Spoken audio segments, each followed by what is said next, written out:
And just like that, we should be back, I do believe. Let's check. Yes, just like that, we're back. And I'll be getting the people in. If you can hear me, please let me know. If you can't hear me, you should be able to, but just in case you can't. Okay.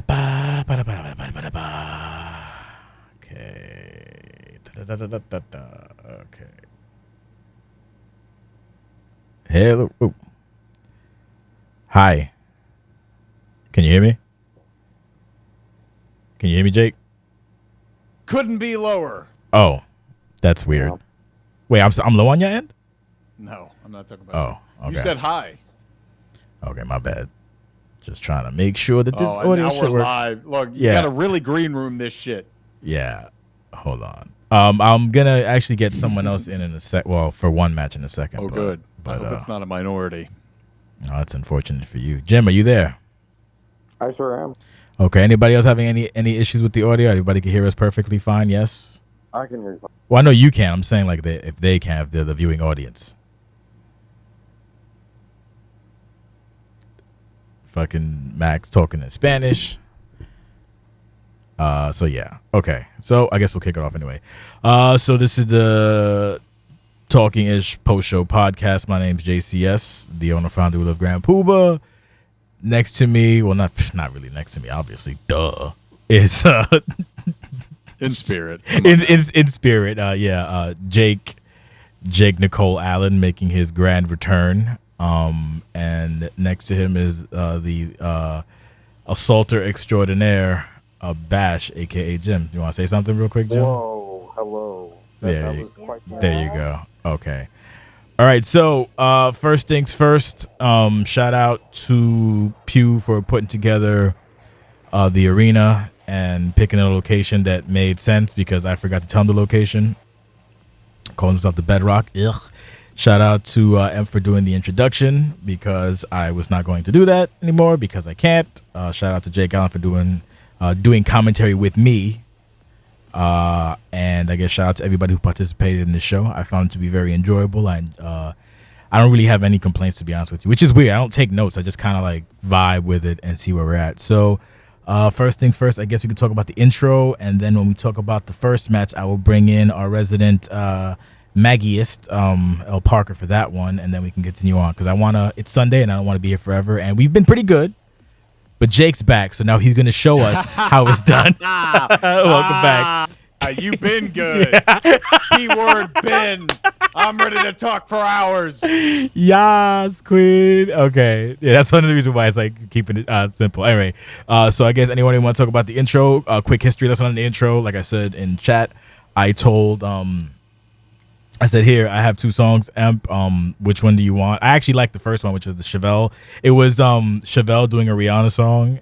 And then I was like, maybe I'll do both. I was like, I mean, if you can. So she did it. I enjoyed it. I didn't know it was going to go that. I didn't think it was going to be like, I assumed it would be a couple seconds, like maybe 20, 30 seconds. Fucking shit went like 2 minutes. Beautiful. Loved it. I enjoyed the mixing and the mashing. I'll say that. Anybody comments on the introduction and we can move on, let us know. Jake, you're first. It's been a minute. Welcome back.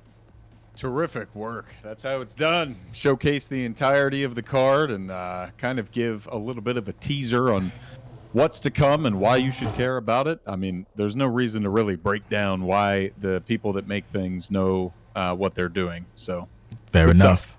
Jimmy, any thoughts? I'm just glad it exists because it takes a lot of work. It does. Jimmy, any thoughts, comments, concerns? Amazing work, honestly. Fantastic. It's great. All right, let me drag in O'Brien Jordan for his segment. Da-da-da-da-da. Boom. Oh, wait, what the fuck? It's not. Did it work? Yes, it did. Okay, so we'll be talking about the first match of the night, which is the OCW Championship. I was going to say elimination. Well, technically it's not, but Iron Man match with El Parca and Sheldon Tremblay. So first, we'll kick it off with we'll do Jim, then Jake, and then Parca can tell us about the show, and then if I have any stupid thoughts, I'll add to them. So, Jim, you're up. That means you talk, Jim. He's muted, big dog. Oh, he's mute. Why is he mute? Oh, I guess. All right. Well, Jake, take it away. He's dealing with stuff. You can hear it in the background. He's dealing with IRL. That's fine. Oh, it's fine. I didn't hear anything. Sorry. Go ahead. Wait, are you ready, Jim, or no? No. Nah, just give me 1 second. Let him go. All right. I got it. You. I'll take Jake's it. like, I'm tagging. Because I got words. Go ahead, Poppy. No, Go for it. Yeah, so I thought this was the worst way to start the show. No, I'm kidding. This the best way to start the show, honestly, if you're going to decide between two big marquee matches, I think I've said it on many pay-per-view post-show pods before, then you got to kind of put one as the opener and one as the closer, and this was the right choice for the opener, especially in terms of kind of subverting expectations for what the ending might be, because expectations are, oh, if we're starting on this low note, then of course we're going to end on such a high note. Obviously that didn't happen, which we'll get to later, but what I appreciated about this match was the story itself, in that when I was watching it, it was for probably 13-14 minutes was this underdog story with Sheldon Tremblay, the kind of the whole thing that they've been building up from the beginning, with Sheldon has his number, and now El Parca on the biggest stage, he is the one who performs here. You always have the Dennis Dillinger, Nova Rosello stuff in the back of your mind. Is anybody going to get involved? But El Parca so far hasn't really relied on that part as a heel, as a babyface he has. Casey Barrett, shout out to you. But they took it a long time. It's really difficult to do this in a 20-minute match, and a 30-minute match, 40-minute, whatever. They took it a long way, and the fact that the last 5 minutes was just El Parca stacking shit on top of shit is real bad stuff. I mean, if you ask Liam, he's a babyface, but I don't agree. He destroyed him in the last 5 minutes, and the biggest heel moment of all was hitting him with Trouble in Tijuana and pinning him with 2 seconds left to make it 5-1 for no reason. Didn't have to do that.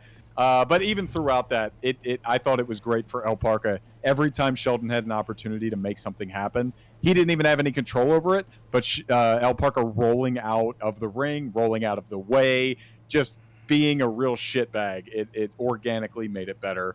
And, I mean, you could look at this on one level and say Sheldon got killed or Sheldon did this or that, but I don't see it that way, because OCW is always about how you react and not about the result. So if anybody can bounce back from this and turn this humiliation into a banger, it is Sheldon. Fuck Parca. Well said. Real quick, I just want to fix something real quick. Sorry for that little audio issue. Jim, are you prepared now? I sure am. Okay, give me 2 seconds to fix something, just to make sure no audio blares through while it's coming through. Okay, go for it, buddy. All right, so sorry, I was getting the kids ready for bed. It's okay. But with this match, it was really what El Parca said he was going to do all along. He said he was going to go out there and out-wrestle Sheldon. That's what he did, was he went out there and out-wrestled Sheldon. I mean, Sheldon, from my viewpoint as like a fan, gave it that valiant babyface effort. So I don't think the match, even though it was like, 5 pinfalls to 1 or whatever it was, really diminished him in my eyes or anything like that. Which was, I'm sure, kind of the goal. So overall I enjoyed the way that they kind of went back and forth in the early parts, and you were like, oh, is this going to be like a one fall from the finish thing, and then it tied up, and then all of a sudden it was just out of control in the second half of it. I mean, El Parca just absolutely went nuts. I guess if, you were equating it to fighting, it's like the championship rounds or the deep waters, as I call it in commentary. You know what I mean? Like, once you got there, you saw who the experienced champion was, in retrospect. So I really enjoyed the match overall. Sheldon gave it a great try. El Parca's attire was fantastic, by the way. I really enjoyed that as well. The whole presentation, and overall great job by them. Went hard in the paint. Parca, you should be up right about now. Go for it. That shit made me want to throw up, dude. Now, I love Sheldon. I'm glad I got to do that with Sheldon. Kind of adding on to what Jake said, and Jim. Like, this doesn't really hurt Sheldon whatsoever. Definitely better than the last Iron Man match I was in. I feel like the last one with Isu was a lot of people's complaints were, it couldn't really end until after a certain thing happened, but this one was funner to do. And yeah, get fucked. I'm glad you're all miserable. Lol. I mean, if I had any complaints, it would be at times when he could have gave Sheldon a point. He was like, "Nah, I'm good, B." That's about it. That's more like production-y type shit. But at the end of the day, comp is comp. But the thing is, I thought y'all were friends, so I'm just saying you could have gave him. You could have gave him more. Nah, we give nobody nothing. You fight. Can I please have the gimmick? Let me run into the ground, Jake. I'm not please. giving the crowd what they want, dude. You fight. Oh, you didn't get it. You didn't get it in the main event because you got real quiet and sad, which is amazing. But okay, if you want, you can stick around as long as you behave yourself. I mean, you will, but still, because we gotta fucking keep moving. So I'll try to tag you in incrementally, just because I'm a decent human being. Okay, we have more to go. The matches, like I said, the matches stuff, I liked it. A little issue was basically maybe not giving them a little bit more. But look, at the end of the day, you got to put your hands up, Bobby. And again, the chef's kiss really was the fucking buzzer beater. TIJ. No. I was calling it TIJ, but Trouble in Tijuana. TIT, whatever. The fucking the last minute one was fucking a Marzano hoot. Like every time he had a glinting of momentum, it was just snuffed out in such a shitbag fashion. So that's what it is. That's what a heel is. A heel is supposed to make you not happy and make you leave sad, so that when the heel finally gets beat, you feel good and you feel fucking relieved or whatever. So that took it in spades. And again, like Jake said, to reiterate what he said, anything can happen and nothing. Okay, you lost Larry lost fucking 10-3 in a fucking hour and a half Iron Man match. So whatever. Sheldon will be fine. And Parca just proved he is who he says he is, which is perfect, because what happens now, fucking next show he shows up and it's basically get fucked nerds, and then if someone decides to fucking pipe up, there you go, next contender or whatever the fuck. So I love it. It's perfect. It's perfect storytelling. Moving on, we have the Claudio thing. So we can talk about, if you want, we can do it now. We can do all three at once. Yeah, exactly. So we have the Claudio Rory thing from a standpoint of basically just kind of the weird thing about this one is, and this one we could take free forming if everyone has thoughts, they could come in after the fact. What's interesting about this is essentially what a rookie should do versus an alt and a main. And I'm not discrediting either person. I'm just saying, like, come in, right, establish yourself mildly, and then start a program and then just build from that. That's basically what rookies should do when they come in. Maybe they don't know how to do that, or maybe they're afraid to do that, but this is basically the template for it. So yes, it's moving the story along, it's building up, it build the anticipation. Now they have the one-on-one that's going to happen on Ambition. So it's simple, it's pro wrestling, it's get Fuckner, it's on site. Like, you really can't, there's really nothing to bitch about on this. It's basically pro wrestling 1-01. So which encapsulates OCW in its simplest form when you distill it down. It's just, hey, fuck you, no, fuck you, word, we fight, and now we're gonna fight, and now we're gonna fight that thing, and that's basically it. Jake, Jim, or Park, anyone want to add? Fuck it, Jim, you're up if you got something to add. All right. So as far as the Claudio Rory thing, I really like the entirety of the build. If you take like a look at the whole feud, kind of like you just said, Jay, and piggybacking off of your point of how you kind of build a program, right? Mm-hmm. And just how Rory was like kind of a bit of a showy baby face at first, but now it's gotten very serious, because Claudio laid hands on his friend, his manager, whatever you want to call him, confidant, whatever Rory calls him. Yeah. But boyfriend. Blair. Boyfriend. There you go. Whatever floats your boat, right? So the point of the matter being that I really like the way the whole entire thing was built, and their interaction on the pay-per-view made sense to me moving forward. They've got an Ambition main event coming up here pretty soon that I'm looking forward to calling as well. So before the next person goes up, I do have one, like, I guess production note or whatever. So using Blair as like the anchor for like the conflict, like him getting beat up. So I don't mind so much using a tertiary person as the the crux of the situation. Like, oh, you don't want to learn, so now I'm gonna mess up your friend. But like, it's weird to, like, we're supposed to automatically care about like a dude who just kind of showed up. Because I remember his first, like, when he first showed up, he just kind of showed up and like no one watching or whatever, like it just kind of like appeared. So that's a little weird, but I just wanted to make sure, get that out there before my fucking brain fart comes out. But yes, using a character for emotion is good, but it's just kind of weird. Like, he just shows up and now we're supposed, like, you know what I'm kind of contextualize, Jake? Go ahead, because I know you got something to add to it. Yeah. No, I'm glad you brought that up, because I hadn't thought about that, but I totally disagree. Asshole. But I'm glad you brought it up, because it's a point that I didn't think about, because it has nothing to do with, am I supposed to care about this person? It's that you're supposed to care about this innocent person that you just met getting Pearl Harbored for no reason. And it doesn't mean that you have to care about them on a Lucian main event level. It just means, hey, this new person who didn't do anything wrong, we're clearly establishing this person as a piece of shit, which that was going to be my biggest question. Because when I was watching the show and all the shows leading up to it, I went, whoa, this doesn't track. Because I thought Claudio, especially on the trails of his Lucian stuff when he first came back and he lost and he was like, you know what, I'm going to keep fighting, I'm going to keep coming back, I'm going to keep, and I went, all right, cool, Claude's here, and now he's back to being same old Claudio. But they needed a way to go from I'm going to keep being this fighting guy and I'm going to keep doing this to turn him back into the piece of shit. And what better way to do it than this new person who has done nothing wrong to anybody? I'll flip it on you. This person has done nothing to make you care about them or make you care that they're getting beat up, but they also haven't done anything to give you any reason to make you happy that they're being beat up. This is just some random person that's getting fucking Pearl Harbored for you, if you want to use that terminology. And so it's a clear way to establish Claudio as the villain in this conflict. And it did just that. And from there, it becomes a very black and white issue of this person beat up Blair for no reason, really no reason. They initiated the conflict. That's the biggest part of it.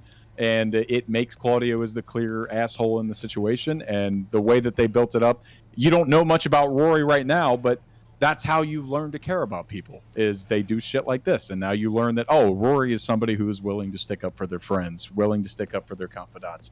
And now, man, if you're not booked on a pay-per-view and you're new to OCW, even though these two particular handlers are not, this is how you do it. Basically, Get on a pay-per-view and build your shit that's going to come up on TV.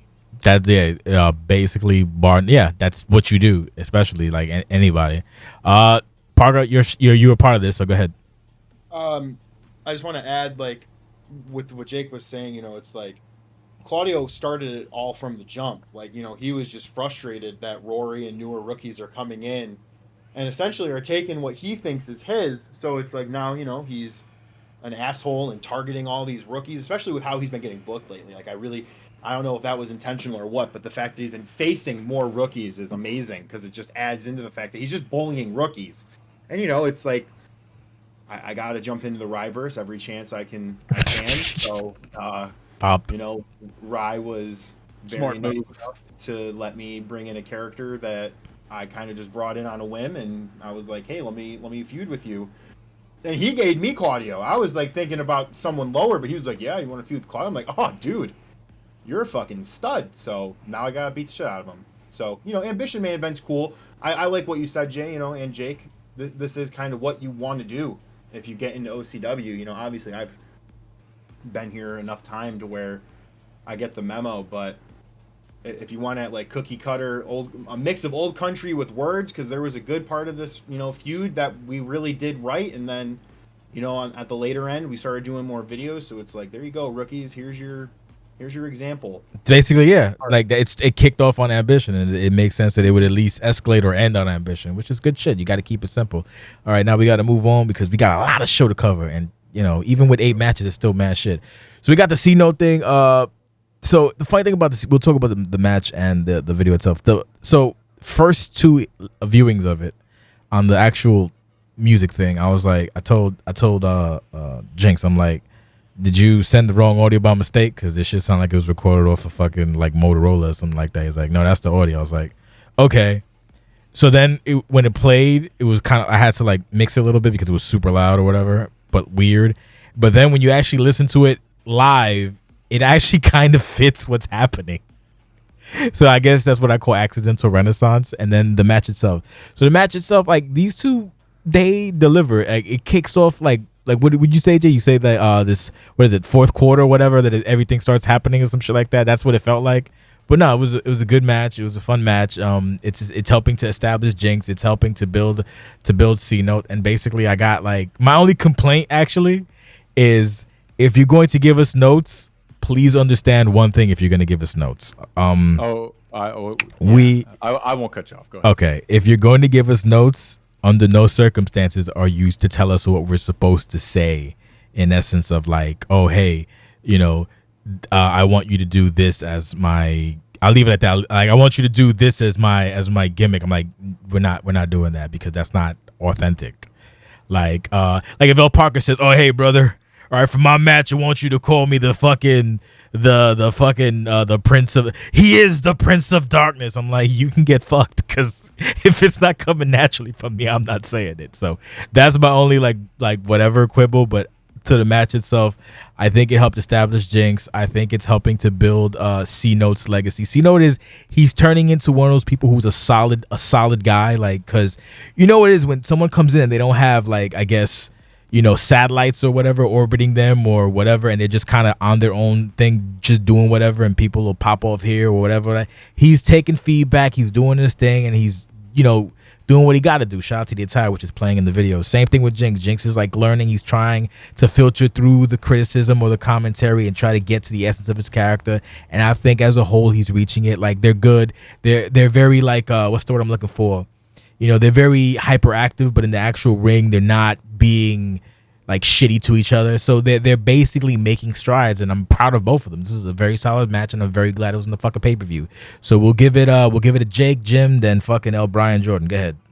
Yeah, I didn't have the opportunity to talk about the hype package for. Oh Parca yes, Tremblay, please go ahead. I really if you want to add to it. I just wanted to mention that I love the style of El Parca's hype packages and how they're so different to the other ones. Me personally, I mean, you know my style and some of the other styles. They're that music video kind of deal. Parca doing this kind of newscaster like ESPN thing where he's like, oh fuck, I want to cut you off real quick. The trailer view thing. I really appreciate it. Go ahead before I move to the scene. Sorry, I'm just a quick breakout. A quick point, like, people are evolving, like the OCW thing. You could attest to this, Jake. People are evolving their hype packages. We've seen 3 different types today alone. So that alone is super sick. And on Parker's thing, yes, that's the type that you were saying, and you may continue. I apologize. Go ahead.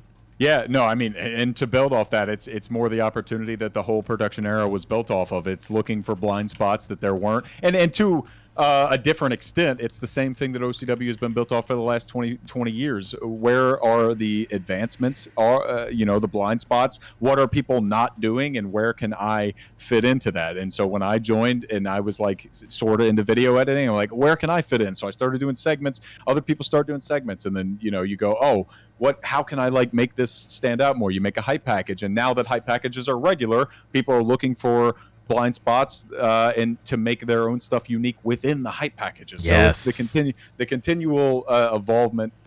It's very nice to see. So Parca's like newscaster thing has always been super fun to me. If I had any critique, I would say that on the split screen sections that you do, don't squeeze the footage, just kind of cut them, because you do like these 4 Titans, just squeeze the Titans into 4 separate segments instead of doing a 16:9 video and squeezing it into 4 seconds. But that's such a nitpick thing, and it doesn't really take anything away from the impact. But yeah, since I forgot to talk about that, I'm glad that you mentioned it.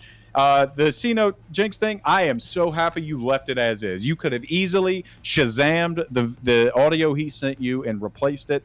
I'm glad you didn't, because this is how people learn. I mean, I am not going to be somebody who's ignorant enough to think that just because I know something is common sense, thinks that everybody should know it. No, bingo. Like, and then he did it, and it just happened to seem so organic. These two are fucking weirdos, and then the fact that he's recording it like it's 2003 off of a boombox, that fits so perfectly for this feud. And if it's not his intent, that's one thing. If it is, that's another. And so if it's not his intent and he wants to know how to get a raw MP3 file, it doesn't have to be like a common sense thing, because it's not for everybody. He's learning and he's passionate, and that's cool. So I'll show him how to do it. I'll DM him tomorrow and show him exactly how to get an MP3 for anything he wants, and that's perfect. So the fact that the hype package exists means more than anything else. And the match itself, no FPR breaks. It's a pay-per-view match. That shit picked up crazy hard in the second match. We didn't super catch on to it when we were watching. No. I'll leave my comments for the notes for later on, because there's back-to-back later on that we can talk about. But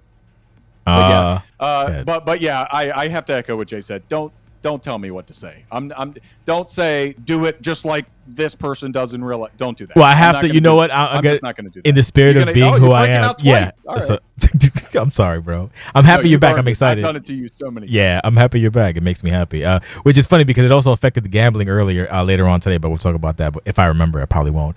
Yeah. So the reason I got annoyed was because one of my notes was, first of all, I got a listing of for Jay, here are my moves, because I guess I called them wrong. Whatever, that's fine. Oh yeah. That popped me huge though, the audacity. And the second one was to call Jinx. So if y'all remember, I'm putting them on Front Street too. If y'all remember, you know Sting, you right? Really are. You know AEW. This is Sting. This motherfucker wanted me to. He wanted me to go here. You can record it, Jinx. This is Jay. Nah, you can record that and hold that. You can play that for your intros. Never again, Bobby. Never again. You don't gotta put the guy on like that. But the main point is, look, I'll tell you right now, I'm tapped in enough. If I was not tapped in enough to do commentary, I wouldn't do commentary. Yeah. So I'm saying, I know Jay asked for notes, but I'm not going to ask y'all for notes. I'm good. Well, I went to ask you for notes to help you out, but it's fine. Anyway, we'll do Parker and Jim. I don't need him. Okay. I don't need him. But you cut me off, so I'm just going to say the ending of the match was terrific. I'm glad nobody broke FPR, and this is exactly what you want to see for two people that are coming up and that are like the prime examples of how to build yourselves in OCW into a pay-per-view slot and not be weird, you know. That's a good one. Not be weird. It's all good. Not be weird is perfect nomenclature. Parker, you're up if you got something to say, basically. So I really liked how they did the build for this. I've been rather vocal about how I feel like this is kind of like the turning of a leaf for Cena, where he's trying to become a babyface. I don't give a fuck about what anyone else says. Their opinion's wrong. Great critique. A babyface for this. I think this match also did not hurt him at all because he was absolutely whooping Jinx's ass in the beginning.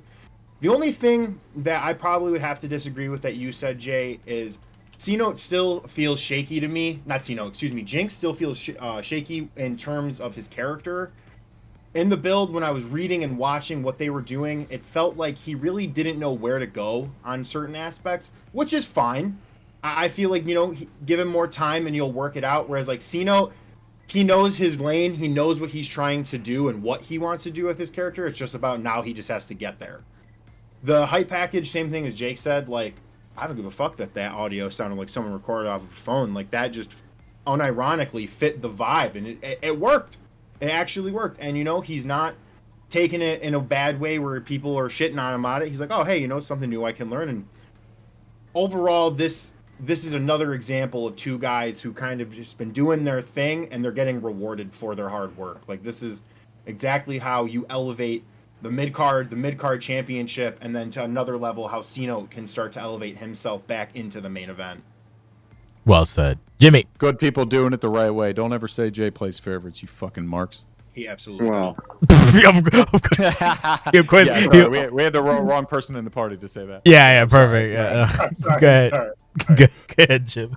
Well, I think that Jinx is starting to really develop more of his character in terms of more of the foundation. I think a lot of his character early, especially kind of talking to him and going through this stuff, was based on a lot of hyperbole and fancy language and promos and things like that weren't really tangible. And he's really more rooted and grounded now, and I think that will really serve him well moving forward. So for that, I say that he's really kind of on a roll now. He's had a really good season in terms of his win-loss record, obviously, as well. And these guys were very similar. Not only their ring, their characters, their builds, like everything, the paint, the mask, like the hair's kind of similar. Like, don't get me wrong, it's different colors and stuff like that, but they just kind of look similar. So it's been a kind of similarities attracting in this situation, which has been really interesting to me. And this really solidified for me that Jinx is trying to, like Brian kind of said, move his way up and elevate the championship. And C-Note, for me, came out good from this and looks like the type of person who, from a babyface perspective as well, on his way to solidifying himself. There was some good stuff. And I did enjoy the old school vibe of the hype package, by the way. Brought me back. you know, it's like old style wrestling. We're going like 2003 backyard wrestling shit, right? So I'll take it. Toronto's favorite son. You know, it's funny. Like, we should be, but yeah, like if like in 2 years they team up, it'll probably be like this epic thing. Like the people who know. There was some comments made earlier, like hopefully I can remember, but during the Deborah's entrance, there was a comment that was made. Nothing negative, obviously, but it was an interesting like thing because what I mentioned happened years ago happened today, so it's always funny.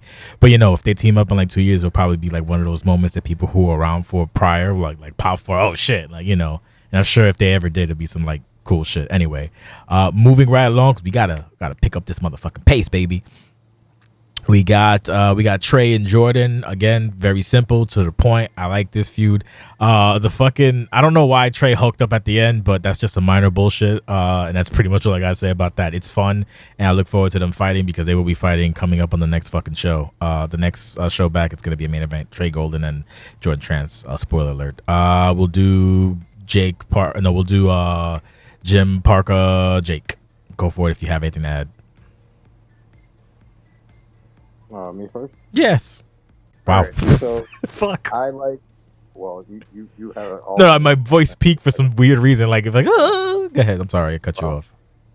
You know, Jordan Trance, as they kind of said on the podcast that Brian and B17 did, is a really interesting heel right now. It's kind of like a squirmy, squealy heel, if you will. Like, you know, like in the old style of like, oh, I'm an asshole, but like I'm not a big and tough asshole, so I'm gonna run away and I'm just gonna talk a bunch and I'm gonna make sure that you can't get your hands on me, that type of thing.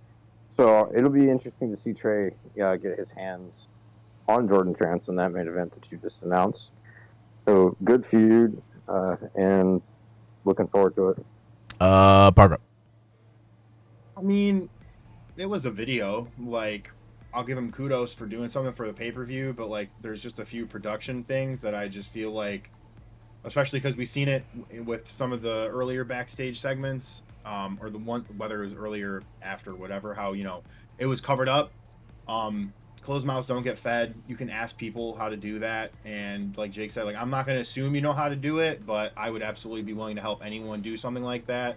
I also am not a huge fan of like the super fast, but like it looks like they're kind of having like a mini impromptu match with like how this was recorded. I would have like preferred them to do like, I understand it's a little bit more work, but it's like if Trey's dropping down, you throw a chair at him, do like a camera cut where, you know, he drops. Like, you could have cut this down a little bit and shaken it up a little bit different with how you actually did it, and it probably would have served it better. But I mean, this just is probably like a stepping stone feud for both guys, so yeah, it was all right. Jimmy, I'm sorry, Jakey. Fuck my. How dare you? I'm so sorry. I mean, I'm not gonna comment really on, you know, the feud and what it means for him or anything. But Brian is right on some of the nitpicky stuff. Like, it would be so easy to just turn the camera. You don't even need to know how to do, you know, putting pictures over stuff the way that Rye did or whatever. Just turn the camera. Just don't put it there. Which is fine. Like, it's not a big deal. It doesn't matter. It's a nitpicky thing. I'll say this first. The overall video, great. Like, I'm glad that they're on pay-per-view. And the same thing I said before, if you're not booked for the show and you want to build some shit up, this is how you get front-facing. Now, when people go into the Friday shows week after week, it's so easy to forget things. It really is. We read the shows, we watch the shows, and it's so easy to just forget things week to week. But if we're hyped up on a pay-per-view like this and you're there, it's going to be so much easier to remember it. So this is great. And the whole footage could have been 1-to-1. It could have been exactly the same, but to Brian's point, just a couple camera cuts that would have changed the thing here or there, and it's fine. I don't think it really kills it that much. It's no big deal. No. I wouldn't even say Trey hulked up at the end. The whole idea here is that they're kind of evened out and that Trey can't just easily be taken down the same way that maybe John Carter was in the past. And that's how I read it anyway. Okay. And then you know, get fucked, loser, and he's running away while Trey's still on his feet. You can nitpick about production and say you could do a few more camera cuts and make it look more fancy. That's whatever, but the point is still made, and it's good. It's good to go. If you want to take that extra effort and put the camera cuts in there, that'd be perfect. But as an effort thing, if you think you got to like record this thing 4 times to get several cuts. I don't think you have to, because I would do this the same exact way. I assume Jamie is the one that did this, that Jamie did, record this exact 30-second clip and then just take a bunch of different highlight reel clips of it. Like, that's all I would have done. And then you can cut in and out, and then even a cut makes it seem like more time has elapsed just because our brains are fucked up, you know? So from a production, we could have a whole production podcast, but that's not for That'd be here. That's fun. for Yeah. But yeah, I'm glad that they were on here and that Trey and Jordan are still interacting. Fair and well said. As we move right along, we have one of my favorites videos of the night. My target is hard. This was so good. Like, you said it's Drago, but I think it might be. Yeah, I guess I have to ask Melon. Like, you think it's Drago? No. Yeah, I know his voice. Really? It was him. Oh, yeah. as the narrator? Yeah, that was the him. narrator was Drago. Brother, how has he been in your 100%. Fed for all this time and you can't recognize his voice? That's absolutely Drago. I love this. He's the greatest human being who has ever been born in the history of forever. I would think I would know his voice. That is absolutely his voice. Quiet, mommy. The fucking Sue. Oh, it's coming up. But I mean, it had the filters on it and everything. So my god! If you don't know him, you wouldn't know. But Jesus, it was so beautiful. This whole thing was a spectacular package. And Great this is what I Caesar's talked about before, of finding an opportunity to be unique within a medium that already exists. Drago, over the last 18 months, especially on the build-up to the stuff with Bertha, with Lucian, pretty much since Drago has decided, hey, I'm going to be better than everybody else and show people how it's done on a simplistic level. To show people you don't need mods, you don't need like 8K footage, you don't need this. You just be entertaining, be unique, be fun. Man, he's one of the best. Well, in my defense, I thought Melon didn't speak English for about 3 years. Yeah. So I'll just leave it at that. No, great fucking video package. I'm sure Jim agrees, not cutting him off, but I'm sure he agrees. Great package. Pause. No Diddy. Match itself, fucking solid match. I enjoyed the fact that it looked like a Dragana sweep, and then Sue said, "Not today, brother."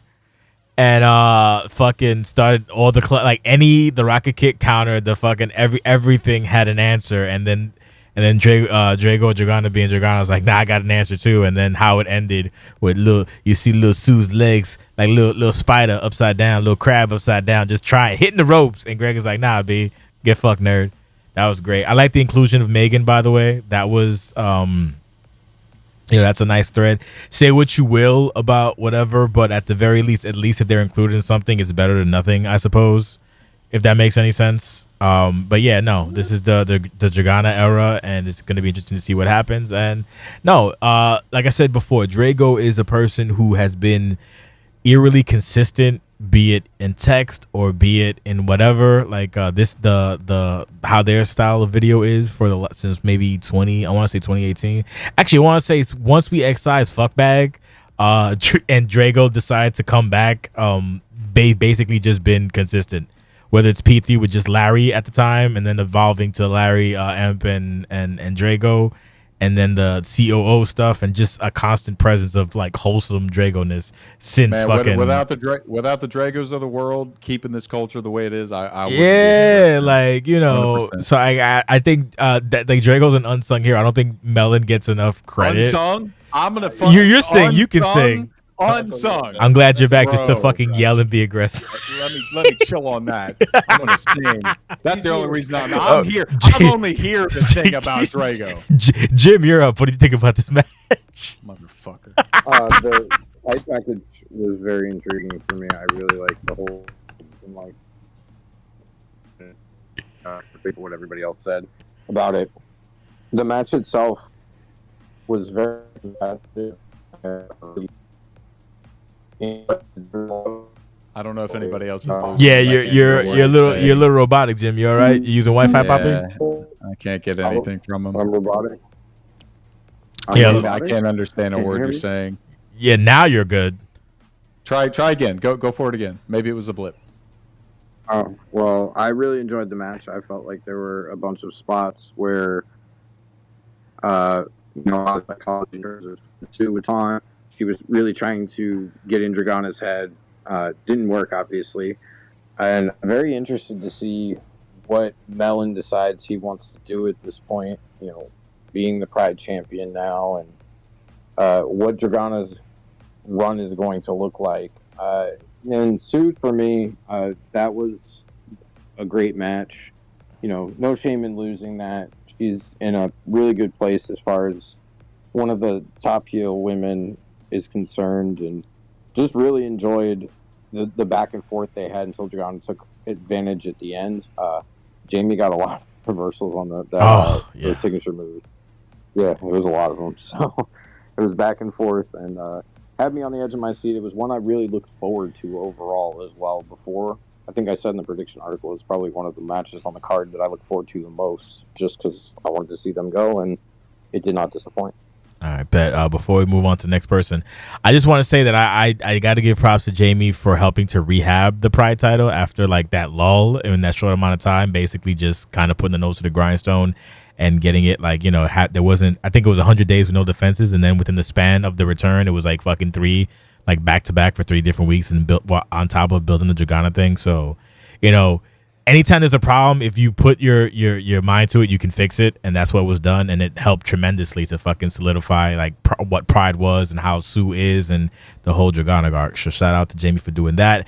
I guess we'll do Jake because he's raring to go. Go ahead, Jake, and then Jordan. I am. Yeah, you better believe it. Powered up, brother. Jim is right that this was one of my most anticipated matches. Obviously, my wife and my best friend in the ring, and I mean, this is where I'll just start by talking about the notes thing. If you're going to give us notes, because anybody that talks to me, anybody that is friends with me in OCW knows I can't fucking stand spoilers. I hate it so much. Yes. And we'll get the spoilers on the next match. But for this one, this was a perfect example. And you know what? I'll tie in the Valkyrie one too, because I saved that one as well. Valkyrie Bash and Sue Dragana, perfect notes. This was an example of 2 people caring about the feud in general and not just caring about themselves. Not just giving notes about themselves, giving notes about the entire match that we're watching, why we should care about why Dragana is doing what she's doing, why we should care about why Sue is doing what she's doing. And it's not just put me over, brother. I mean, that's a goofy way to say it, and I know that's not their intent for the other people that sent notes, but if we can share the notes, right, Jay? Like Jay can share the notes that Dragana sent and that Valkyrie sent. Those are perfect. Please do that, because we got those notes and it got me so invested. It's like, because I'm ready to talk about it now. Like, Sue, she redeemed the Pride title, but she did it in such like a shitty way where she was getting these DQ finishes and not doing it in an honorable way. But at the same time as her doing it this way, she is doing it in a dishonorable way so that she herself can seem legitimate as a competitor, because a lot of people haven't seen her that way. She has either been Tara's wife or she has been kind of a side piece for other people. And then she won against Ashley, and all anybody could talk about was the previous Pride title run.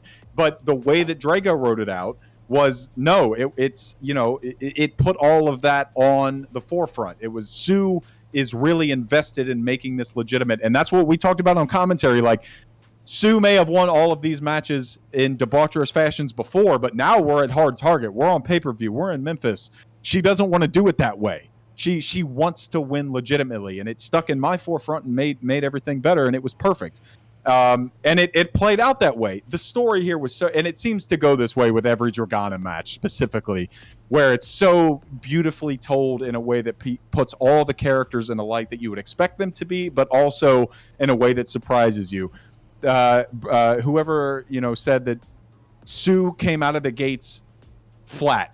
Dragana beat the shit out of her for like 5 minutes, it felt like. She killed her. She embarrassed her technically, power-wise. She beat her up. And then Sue got frustrated. She rolled to the outside. She taunted. She came back in. And then she started to actually come back a little bit. But she got so frustrated and so aggravated on the second half of that match. She became so enticed, so dedicated to beating this Hall of Famer that she slipped up the same exact way that Hifumi Mayoshi did. She got rolled up because Dragana is the one that is level-headed, the one that is always going to be focused on the task at hand, and she got rolled up. Man, you can't book it better than that. And the fact that it was done in a PPV sense between 2 of the handlers that get it more than anybody else. That's what this place is about. risk control and a really good fucking match. Shit, I would have worked with that, or even if you know how you have those whatever finish whatever when you get the yellow bar, that and then Sue wins via that. I know that's what Brian wanted so badly. Please. Anyway, Brian, you're up. Man, it was the match did what it needed to do for the Pride title, and kind of like what you said, like, you know, the Pride title did have its little lull, and then it got rehabbed through nefarious means. The one thing that I'm honestly surprised wasn't brought up by either Jake or Jim is the fact that how when this match ended, you know, they get the hug and Sue pushes her, but then it kind of seems like for a minute it looked like, you know, maybe Sue didn't mind the hug, and when she took that second to get out of the ring, so maybe that could be the start of a new chapter in Suplex. Maybe she won't be a bitch as much and it'll start being a nicer person. The only thing I disagree with is the Megan Suzuki involvement.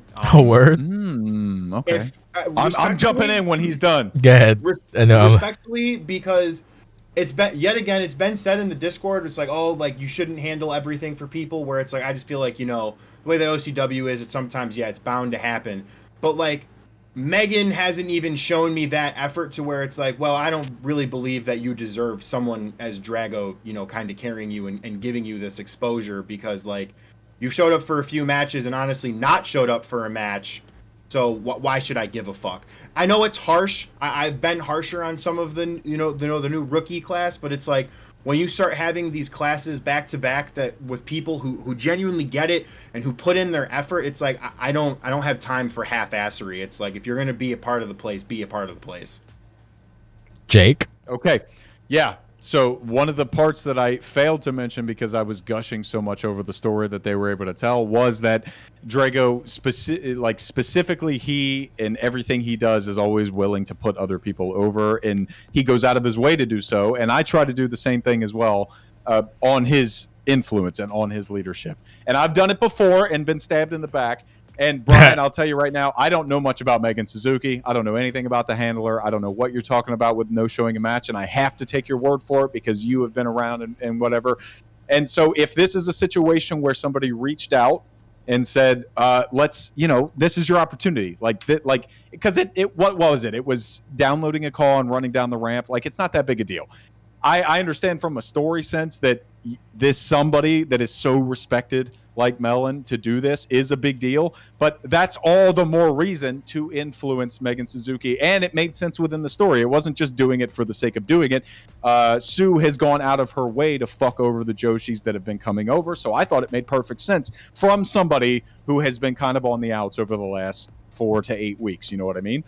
So I'm glad that you brought it up because I didn't know all the inner workings. And if I had, I probably may have thought that as well. But I still do appreciate that because Drago knows in his heart he's not going anywhere. Dragana's not going anywhere. And it doesn't hurt him that much to take a shot. And if Megan doesn't do anything going forward off of this, that is on Megan.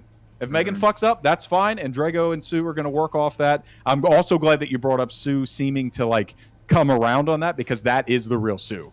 That is the woman that, you know, has been friends and spouses with Tara the whole time. And to see that come out a little bit, it's going to be interesting how it plays out. So it's not just this is the end on the pay-per-view. It's what's going to come more, which is exactly what you should do when you have a roll-up finish. It's beautiful on so many levels. But I'm glad that you brought that up because Megan Suzuki is a big deal. And whether she follows up on it or not is a big deal, I think is the way to put that. I mean, the power of positivity is a great thing, but I kind of think we need powerful like antagonists. So I kind of still want Dark Sue to be Dark Sue, but who the hell We got knows? plenty of them. Yeah, we got plenty of them in the women's division. Yes, yes. What are you talking about? The women's division is mainly heels. No. Holy shit! Wow. Yes. Listen. It's not mainly, but the power is in the heels. Yeah, it's evenly split, but the power is in the heels, which is where it should be. But we're yeah. I love this match. Yeah, he's so biased. I love this match so much. I've missed you, Jake. So much. It's one of my favorite matches on the show. It was a tremendous match. I miss you, Jake. Anyway, moving on. We have the continuation of the work, so we can move on. The tag title match. Yes, I'm going by the active playlist as we go. So basically, I am too. We're discussing while the thing shows on the screen to like I guess more immersion or whatever the fuck. Now we have the tag match. So with this, all I can say is basically, when it comes to tag match, my point is Devin. So I'm like, No intro. It's like, oh yeah, I didn't have time. RL. All right, cool. There's 3 other people to like do stuff. I know Riot submitted like 90 things, so I'm like, well, we still have Iceman or Samson to do something, anything. You know, it's not. I'm not gonna be like someone like maybe Parca or Jake. Like, you gotta fucking do it. You gotta fucking do a video on the fucking thing, brother. But at the end, I don't think either of us are like that, but I understand. but he just said he did and you didn't. But yeah. But at the end of the day, like, if there's 4 people involved, someone can just kick something in. Like, someone could just put something small together. Like, you don't have to, you know. For example, the Jugana Sue thing was about 1:30. So you can chop up something for like 30, 40 seconds and just doesn't even have to be that. It could be 35 seconds. Yeah, you can. Look at the Bishop commercial. Could have been all it was. It was like, that's the beauty of these packages. Like, you don't have to go fully like show footage, and then whatever. You can just do a little something and whatever. But that's neither here nor there. The match itself was pretty good. There's like these. I know Brian has some. I'm not sure. I'm pretty sure Jake is on the opposite, like on with me. I'm not sure what Jim is at, but yeah. Whereas like Cold Front is kind of too early for them, or this, that, the third. But no, this match is actually good. A lot of tag team action, very solid.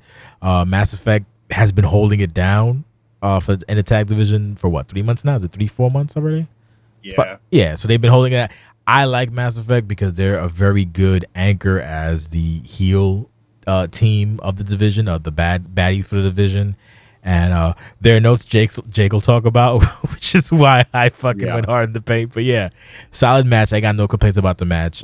You know, it is what it is. Mass Effect continues to show why they are the tag team champions. Shout out to them, and nasty party. So yeah, Jim, it's been a minute, so you're up, and then we'll do Parca, then we'll do Jake. Yeah, I wish they would have had a high package. That one stuck out for sure. I mean, like you said.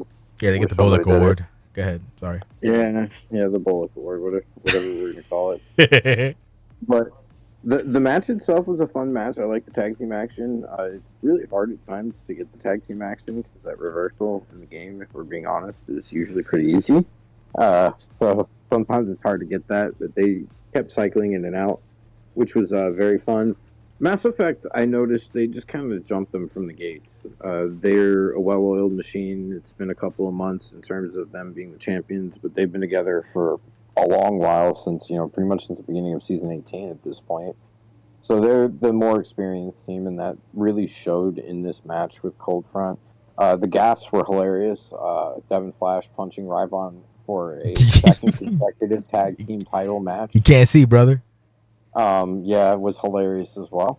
And then Samson and Iceman locking up because Iceman forgot he was supposed to get out of the ring and started attacking the legal man was something that I found interesting as well. It's a great word. Man, it was fun gaps, like stuff like that, just that I could point out. But overall, Devin Flash showed his talent in that match specifically. I think Ryvon looked really good as well. And Mass Effect is really the best tag team in the division. Unless, if we're being honest, you could look at the lobby, a team like that, if that's still together. I don't know about Cascom after tonight. We'll talk about them later, but I don't know if that's still a team. But the tag team division is really just teams that are coming together and trying to make their way up at this point. DNS, I guess, has the facto tag team, Mad Dog and Ullman, whatever. But the Pivot, Underground Elite, Click Bay, all of these teams are kind of just popping up. And right now it's Mass Effect's division. Brian, you're up. So you're right. I'm definitely going to be a little bit harsh on this because not only did you not have go home show content, I get it. You're having a impromptu tag match with a team that hasn't really been together long. But first off, this was probably your idea to do that battle royal, so we should have thought ahead and thought of doing something.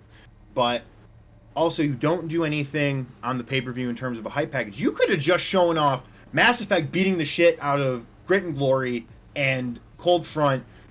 Nate winning the battle royal, them uniting and choosing to be a team, and then the one tornado tag match that they ended up having. So that plus them coming out first, like, it's like, dude, you know, there's these small things that add up, and as someone who used to be in the tag division for eternity, it's like, I get it. You know, it's 2 extra bodies because of, you know, what you're doing for a feud, but it's also like that's 2 extra bodies that can help you with that feud.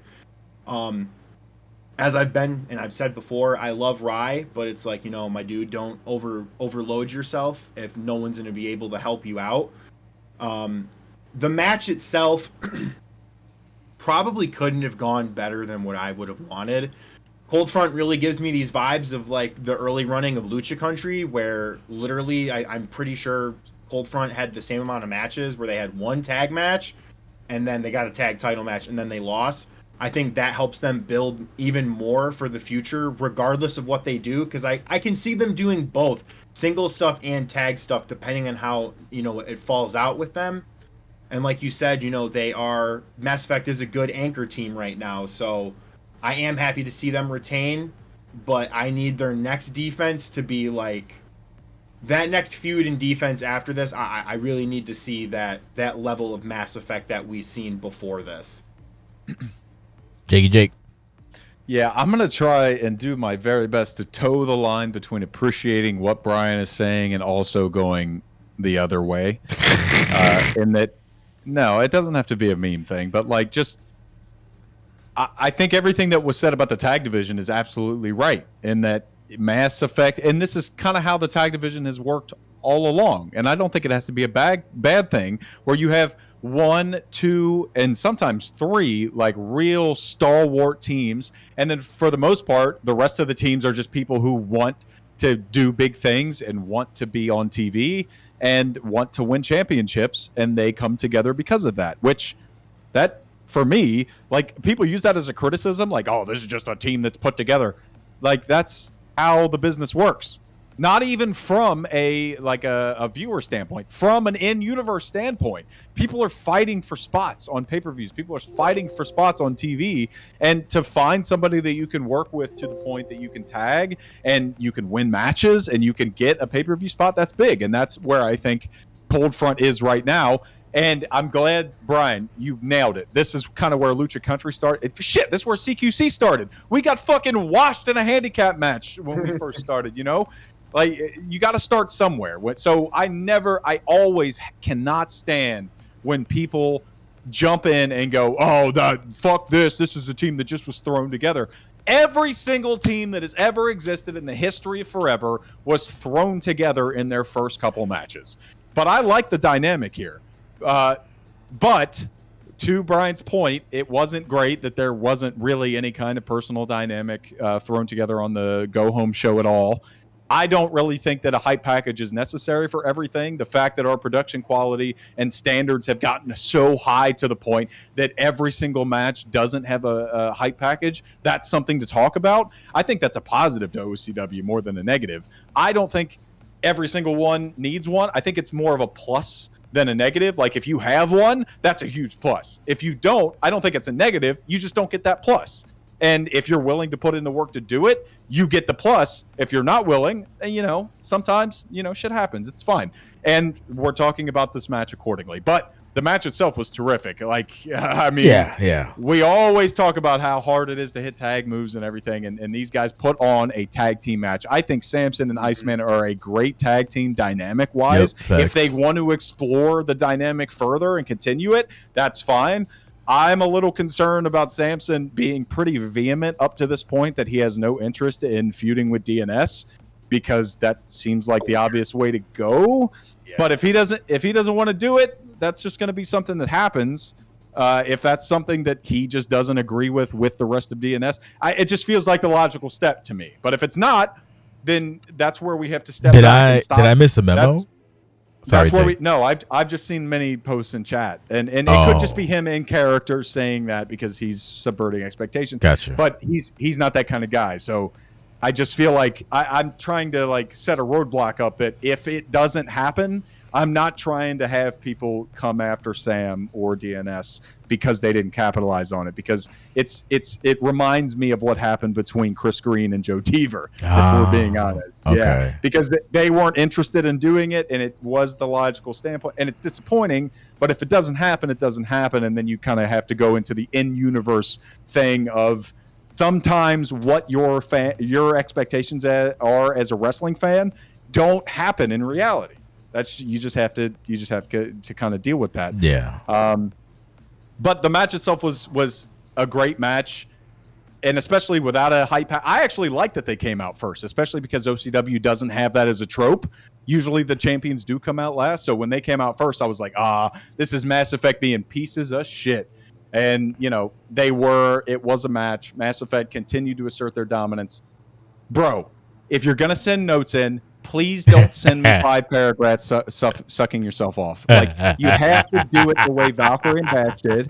You have to do it the way Sue and Dragana did. This is just me being selfish, too, by the way. Because obviously, if you're sending it to the commentators, we're going to know before the show airs. Yeah. But please, I want to be surprised, too. Yeah, I don't want you to send me 5 paragraphs of notes telling me all about how great Mass Effect is, because then I know Mass Effect's going to win. That kind of stinks. You know what I mean?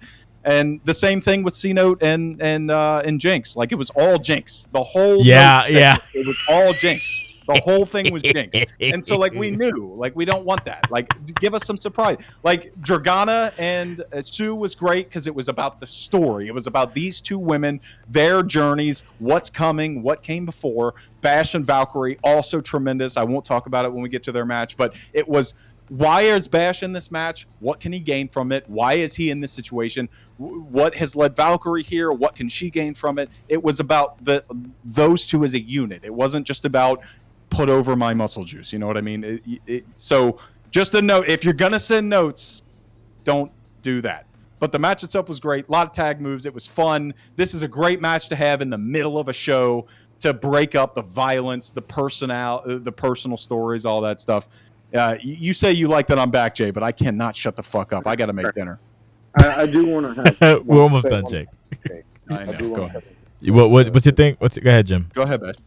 Okay, so you said that Samson doesn't want to feud with DNS, which I find interesting because we've done nothing but fight in the last couple of No, I know, but I'm only basing that off of him talking in chat, saying like, "Oh, it's not going to happen, so get over it." See, here's the thing, like. The tag team thing came up, and then I guess he got involved in it too.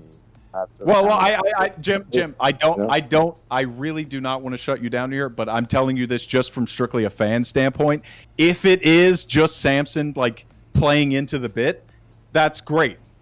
Like I'm not trying to criticize it if that's the thing, because you're right. The whole Mad Dog thing on the last show and the whole lead up to this, it seems like that's where it's headed. I just wanted to make it a point. If that's not where it's headed, I don't want to expressly criticize them. But if it is where it's headed, I don't want you to spoil it for me just to like placate. Oh, I cannot tell you that.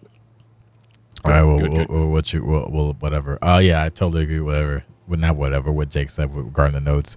But yeah, he I don't like. I hate being spoiled, but he like legitimately like it ruins his. It ruins the thing for him. You don't want him to be ruined. One of your fucking friends spoiled the. I'm not even going to spoil it. Something major happened in real life wrestling this last Friday, and one of you fucking pieces of shit spoiled it for me. And bro, I've never been more upset. If I did, I apologize, but I don't think it wasn't. It was nobody that's in here in and around OCW. Don't talk to me about wrestling until it's been 5 business days until it's happened. That's accurate. People should know that. So we have the Lewis Bishop segment. I like Louis. So this is the thing. This is the comment that I said, and we can kind of like pick up the pace a little bit because we're halfway through. Louis has a interesting, like when he was in Scum Society, he wasn't very. He was basically just Lewis Bishop in Scum Society, not Scum Society. Yeah, what's the Scum Society? No, Scumchester. There we go. Thank you. Scumchester. Yeah. He had so many Scum derivatives. It's hard to keep track. So when Louis was in Scumchester, there wasn't really any like Scum, like maybe a move if anything, but he wasn't very Scumchesterish.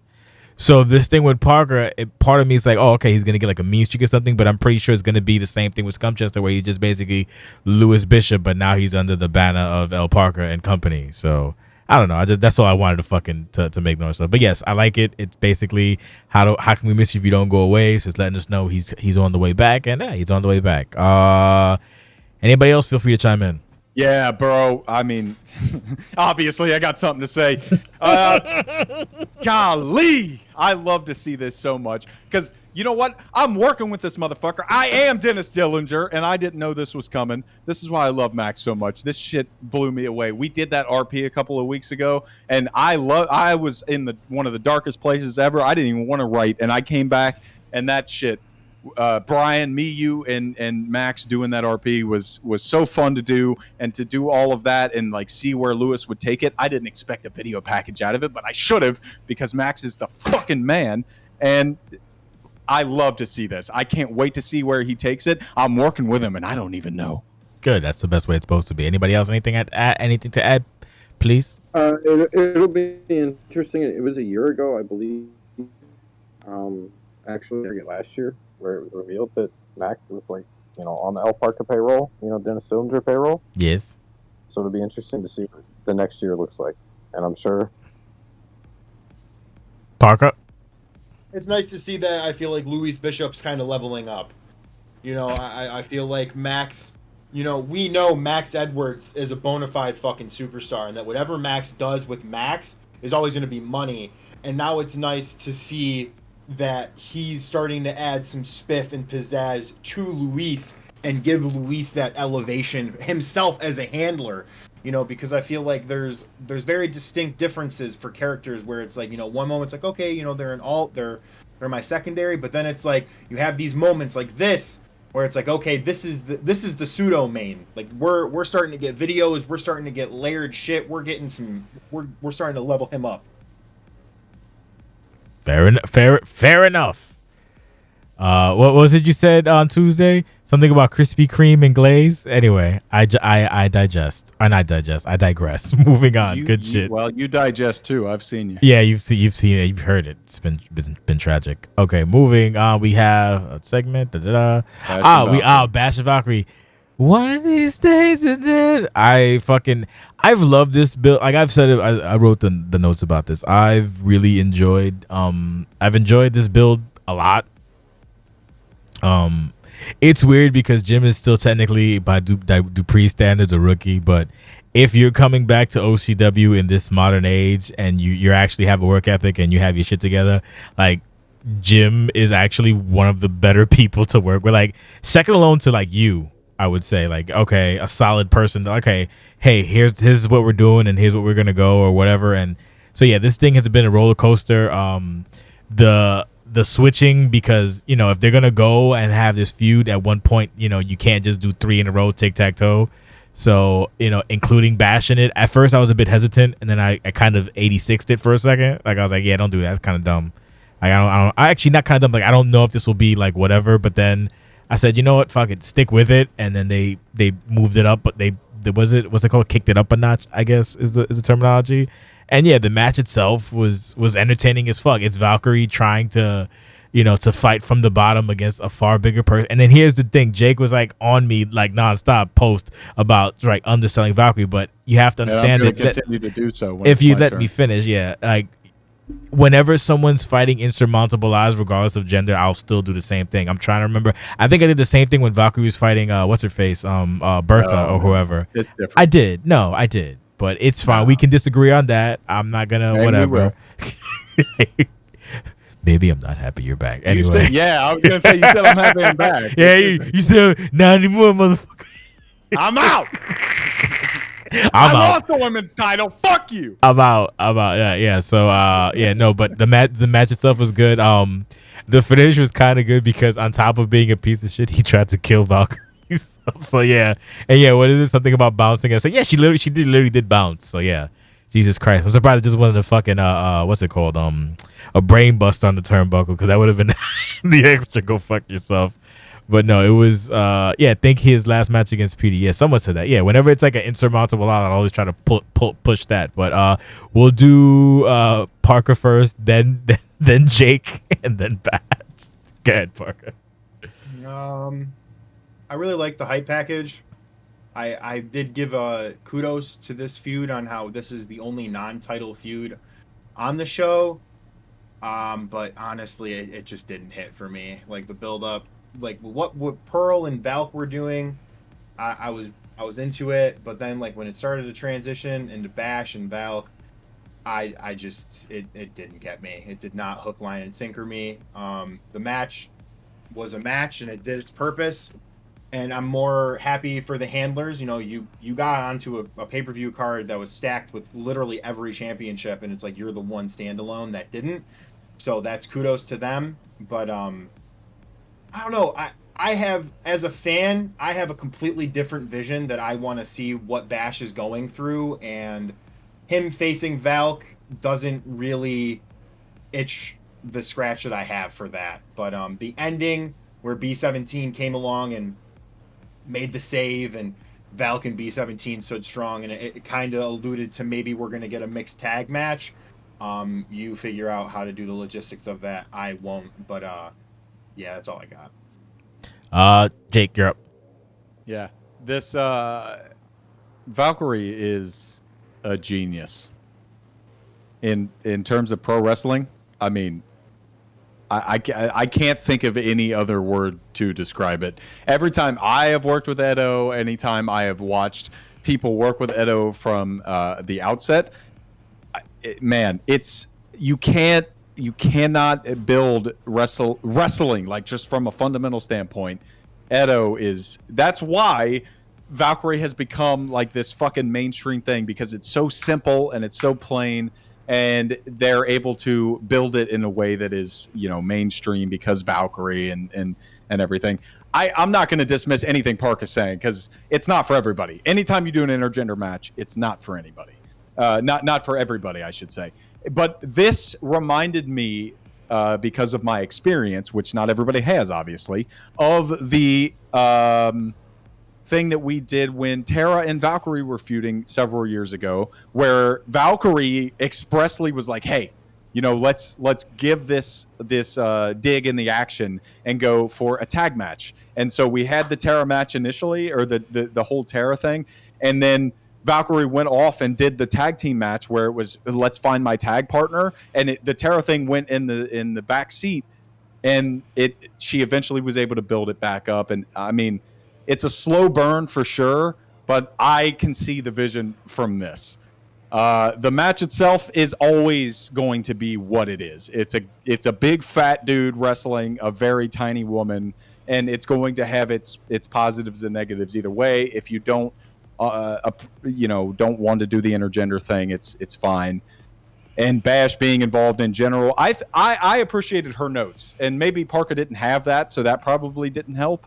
But the notes itself helped too, because Bash being super unhinged after losing the CCW championship match, I thought gave him a lot of inspiration to be a giant piece of shit here. The match was a match. You know, I'm not going to put it over as the greatest match ever, but the story was way bigger. I don't really understand why B17 came in at the end at all, and I really did not like your commentary. Jay, I tried my very best, and anybody who was in the viewing party probably didn't really hear it, but if you go back and listen to it, every single time you do this thing where it's like, oh, the woman, this poor woman, she's getting beat up by a man. Like, I couldn't do that. I couldn't deal with that. This is Valkyrie we're talking about. She's a former women's world champion. I do this shit with real life too. Whenever they try and put women's wrestlers, these world-class athletes, and try and turn them into damsel in distresses just because there's a dude across the ring from them, I said it on commentary. Bash was the underdog in this match, in my opinion. Like, I get it. He has the power advantage, and I tried to bring that up with Bertha Stiglitz and Heather Angelo and everything, because Valkyrie has fought powerful people her entire career. That's been her entire crux, is she's the underdog and she's fighting powerful people. So I didn't love that you kept doing this dude is beating her up. How dare he? He's a heel for so many other reasons than he's beating up a girl. But you know, it still worked out in the end, and my questions were about why B17 is here, but we'll figure that out when we get to TV. and Valkyrie is still coming back from her movie bullshit, so clearly she is rusty in the ring. This is a good hop step into what we're eventually going to get between Pearl and Valkyrie at the end. So before Jim, I think, well, the attempt was not basically based on gender. It was just the fact that he was so much fucking bigger and stronger. I know. I don't think it has to be an intent thing. Yeah. Because I'm looking at it right now on the stream. I understand that. But I'm saying over the course of the entire match, I kept explaining, I kept saying, man, Valkyrie's been the underdog the whole time. Bertha Stiglitz. When you said, oh, this guy's bigger than Bertha Stiglitz, like, come on. At that point, that's a little fucking ridiculous, in my opinion. Bertha Stiglitz is a Hall of Famer. She is an in universe. She's a gold medal Olympic power lifter. We don't need to pretend Bash is this crazy killer. Just like he's had one world championship match. He has no accolades. Valkyrie is the person who should be being propped up here. But that's just me. Fair assessment. Jim, you are up, buddy. Oh, by the way, nice accoutrement. Despite all the copious fat jokes, it was a nice improvement on the attire. Go ahead. Yeah, everybody understood the assignment. Yeah. Shout out to everybody. That's not voluntary anymore. Everybody kills it on attires. Yeah, they did.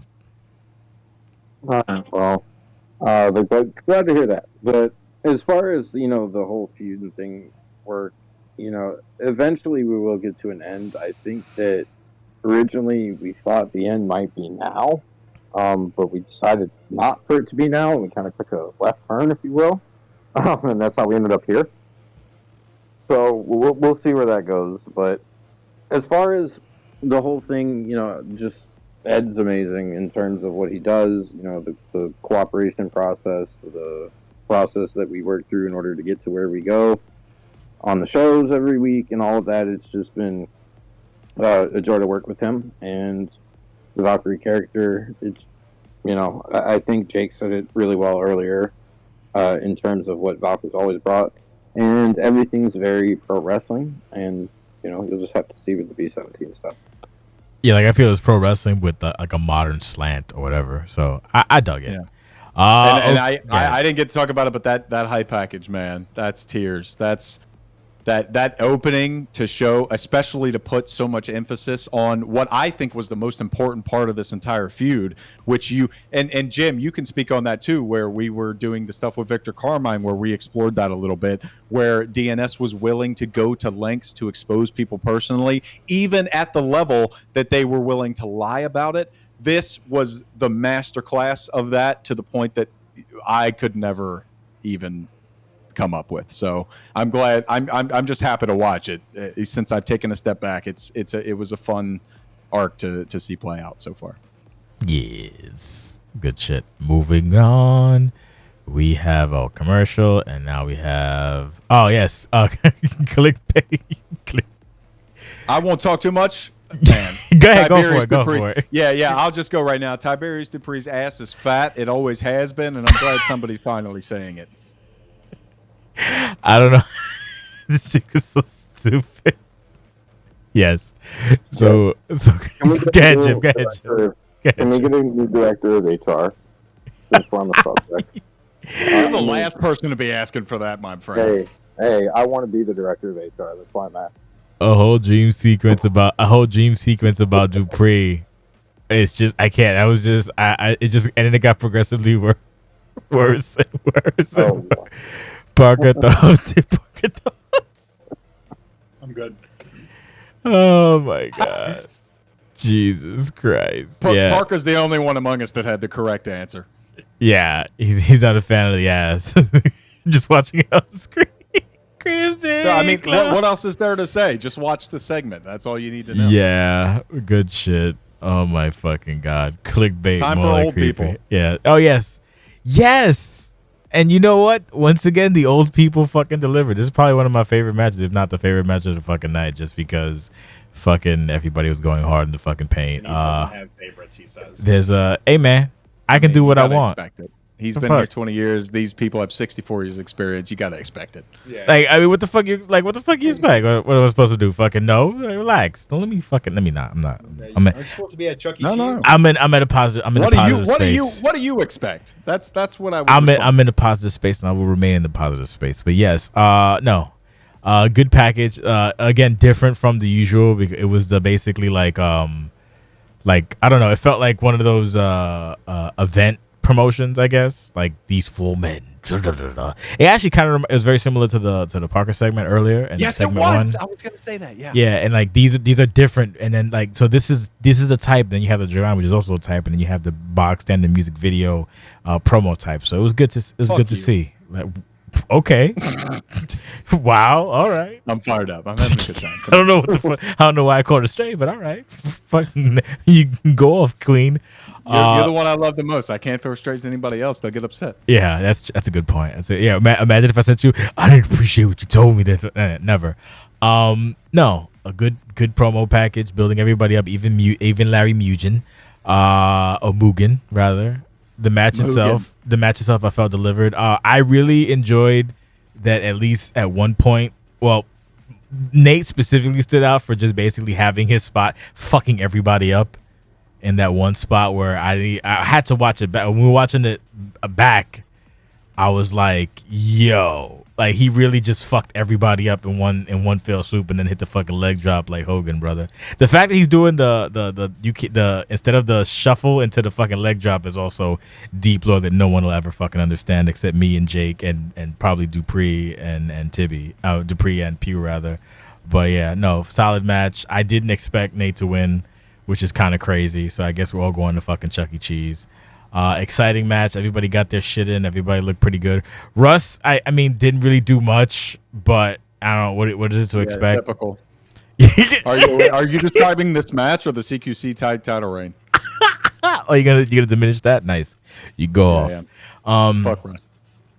Yeah, man. So it's gonna be interesting to see. I know Brian was like, "Oh, that he wants someone to do like the Cena-esque." He wants anybody, Nate. But yeah, to just fucking. What? Nate did it. What? There's no want. Look at the people in this match. There's no other option. No, he wants like he mentioned it prior to that. Who I think with Rust or whatever or Mugen that to do the weekly thing, the weekly title thing or whatever. Oh yeah, I'm sure it will. Yeah, but anyway, like I was saying, God damn, relax. Can I fucking get a thought out? Yeah, I'm excited. You can't. I'm very excited. I know you're very excited. Maybe I actually leave you last then, so you can fucking build up. You should leave me off the pod. Is what you should do. Anyway, so yeah, this delivered. I was shocked that Nate won. It was interesting to see. This is a traditional feud that was done via text for the most part. And then the beginning started with the video, and then the rest of it was pretty much text until the very end, which is another video. So, a little mix of old and new. Told a good story. I enjoyed it thoroughly. And yeah, I'm a fucking bias mark. Eat a dick. Jim, you're up. I really enjoyed this match. Very close. Probably match of the night. The back and forth. It felt like a tornado tag match to start off early. Yeah. Where Rust and Pew kind of just went after Mugen and Nate. And then eventually it devolved and Rust went out fairly early and it turned into a triple threat match, organically. I really thought Pew was going to catch Mugen at one point in the match. It was probably right after Nate had hit him, not long after Nate had hit Mugen, I believe it was, with the Ortiz Express. But I really thought he was going to get him, but then he went out. And Nate just went into like Russ VP mode, except it's Nate GT GOAT mode, whatever you want to call it. And he took the thing home, so it was real fun, and the Legends title persists. Fuck you, Volek, for dropping the Legends title to all the Legends. All right, well, yeah, go ahead.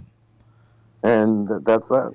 Yeah, we'll do Parker next, but like I kind of appreciate the fact that the lobby said they weren't going to break up and they did their best not to.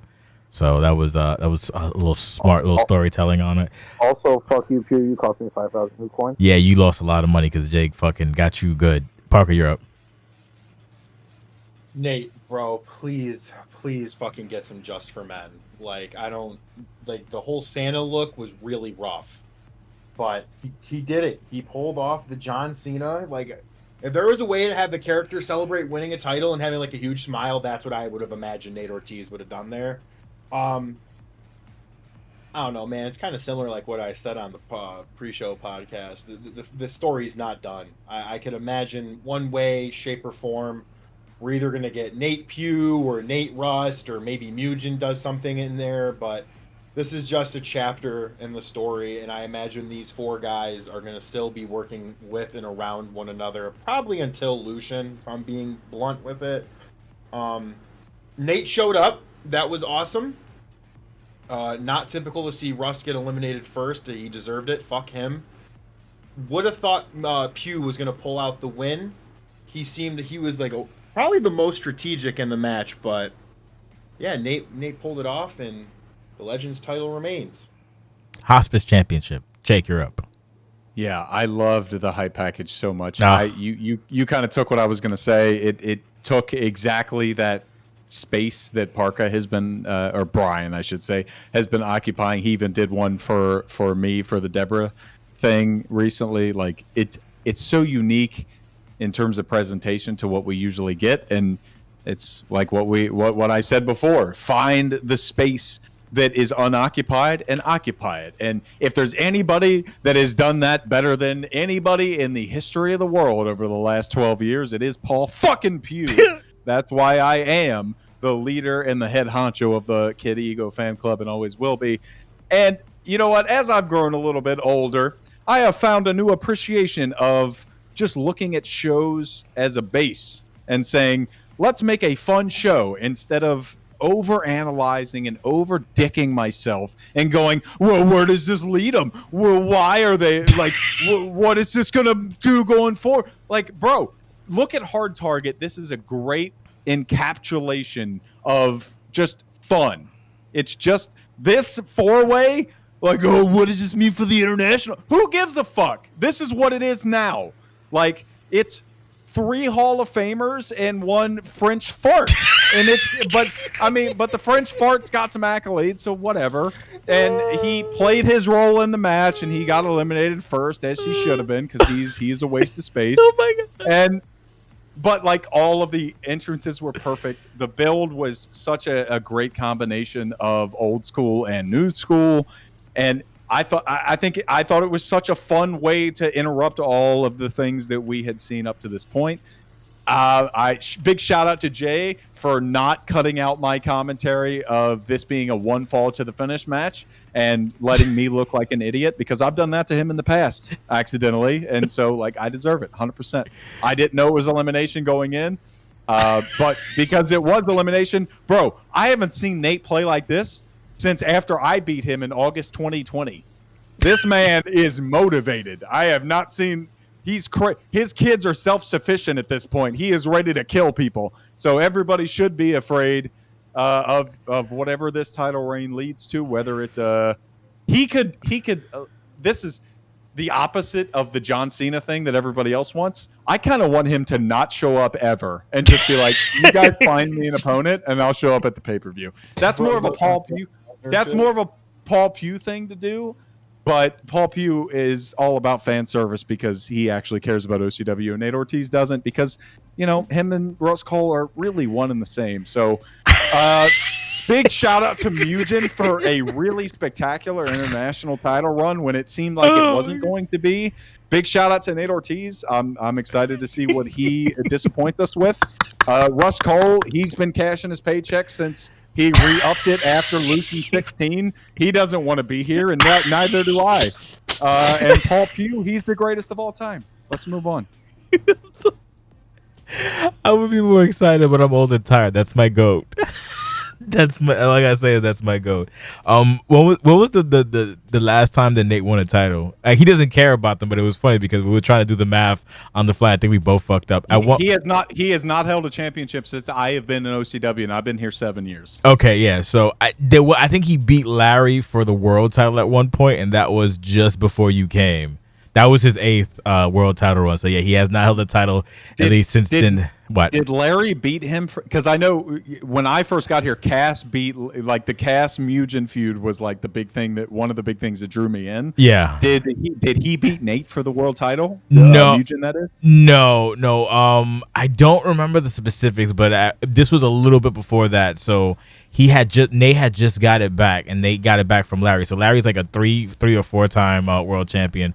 But yeah, that was the last time he held gold as Nate Ortiz, because he's never like sought it. So it was just funny. I think that, and then international wise, I think it's been about 13 years since he's been international champion. 15 years. 13 or 15, one of those. Yeah. So that was also fucking hilarious. And now I love how they told the story. Now that I'm watching it, I love, like, look at this moment right here. Look at Russ Cole walk up on Paul Pugh. Man, that's good. That's good stuff. Yeah. He knows how to keep cashing those paychecks. Yeah, he's like, brother, just Nate hooking up was a fucking 8 years about just since he's held the fucking title. So good for him. Devil's Night 2016, he beat Mugen, and then he lost it to Drago at Resolution 11. There you go. That's my fucking go. And yes, the Just for Men thing is basically because his game died a bunch of times, and he was doing the gimmick with the Russ Cole. You don't need to make excuses. I'm making excuses. That's my son. He's Nate Ortiz. That's my son. Yeah, we watched the Mass Effect match. We know how biased you are. Yeah, we're going to Chuck E. Cheese. Okay, moving on. Fucking. This is the one, right? Marissa versus Stacey Clark is what you wanted me to call. You know what? Look at you. You should have called that. I am. He asked me to, and I said Gunther told me that it takes guts to say no. And then I told him that's fine, don't worry about it. And then later on he's like, no, I'll do it. I'll do it. I'm like, no, you said no. He came back 2 hours later and said, you know what, I will. And he said, no, fuck you. Yeah, no, we're done. No, you have to learn to say no. It's fine. But yeah, this is the one. I'm glad you know this is the one. It's funny because when you saw it, you're like, gosh, this is the one. Once like, yes, it was. Yeah, yes, 100%. it was. This is great. Watching because I watched this prior and I was like, oh boy, I was about to get upset, but then I was like, all right, cool, this makes sense. I'm happy with it. Good shit. Like this is what you like to see. So yeah. So I think I'm not sure if this is Stacey's first match because it's been so fucking long. So I'll just pretend it is. Okay, well, never mind. She fought Spider at one point in a sanctioned match. Oh, she did. Are you sure it wasn't a court? You sure it wasn't a court case? I mean, they had a court case, but they had a sanctioned match as well. I don't know if she won it. Probably not. Knowing Spider, I gotta go over, brother. But no, this is a fun little diversion. I got nothing to add to it. It was good. It's story. It's pro wrestling. Anybody want to add anything? Chime in, bro. If you're in the Riverse and you got nothing going on a pay-per-view, this is what a star looks like that has no match on a pay-per-view. I tell you that now. Well fucking said, dude. That's all I got to say. Well Marissa findings. If you're in OCW and you're making excuses like I don't have any feud, I don't have anybody to work with. If you want to succeed, you'll fucking find something to do. There you go. Well fucking said. Anybody else want to add anything? Okay, I guess not. Fucking moving right along, baby. We have, I think it's the CCW. Oh no, the Mass Effect thing. Oh, that was shout out to the after party. Yeah, Jay, you can probably talk about that since you're VIP there. You mark. Damn. I'll fucking throw baby oil in your eyes like Mr. Fuji if you keep this shit up. I'm tired. I'm fucking sick of you. You come back and you bury me after I'm happy, you son of a bitch. Anyway, moving on. We have with the continuation of the battle. So we spoke about it already. Good shit, regardless. I think now we're on the CCW hype and then the match itself. The hype. Adam was like, "Can you help me find these old I don't know why I'm doing the cast voice for Adam, but he's like, "Can you help me find these old?" I'm tired, bro. Can you help me find these old matches? So we found the old matches. This is basically peak Toxic B17 cast Rex when he was garbage, and I like seeing the footage from about 8-9 years ago. So that's also nice to see. Rex actually not being fat was also a huge plus. Package was great. This match I was looking forward to. The match itself is very entertaining. I don't know if this might also be biased, but it was entertaining from front to back. But I can see if you're watching it back, it didn't really pick up till the very end, and then even still Cass didn't get anything in. Like he didn't get like an elimination on anybody, or rather not elimination, but he didn't get a point on anybody. So I think if he would have got a point, that would have escalated the I guess urgency of the match. But overall, it was very entertaining to watch. And even when they tried and the game was like, nah, B, get fucked, nerd. It was also, entertaining. So I don't really have anything to say. Like the Splinter Fest has all been good.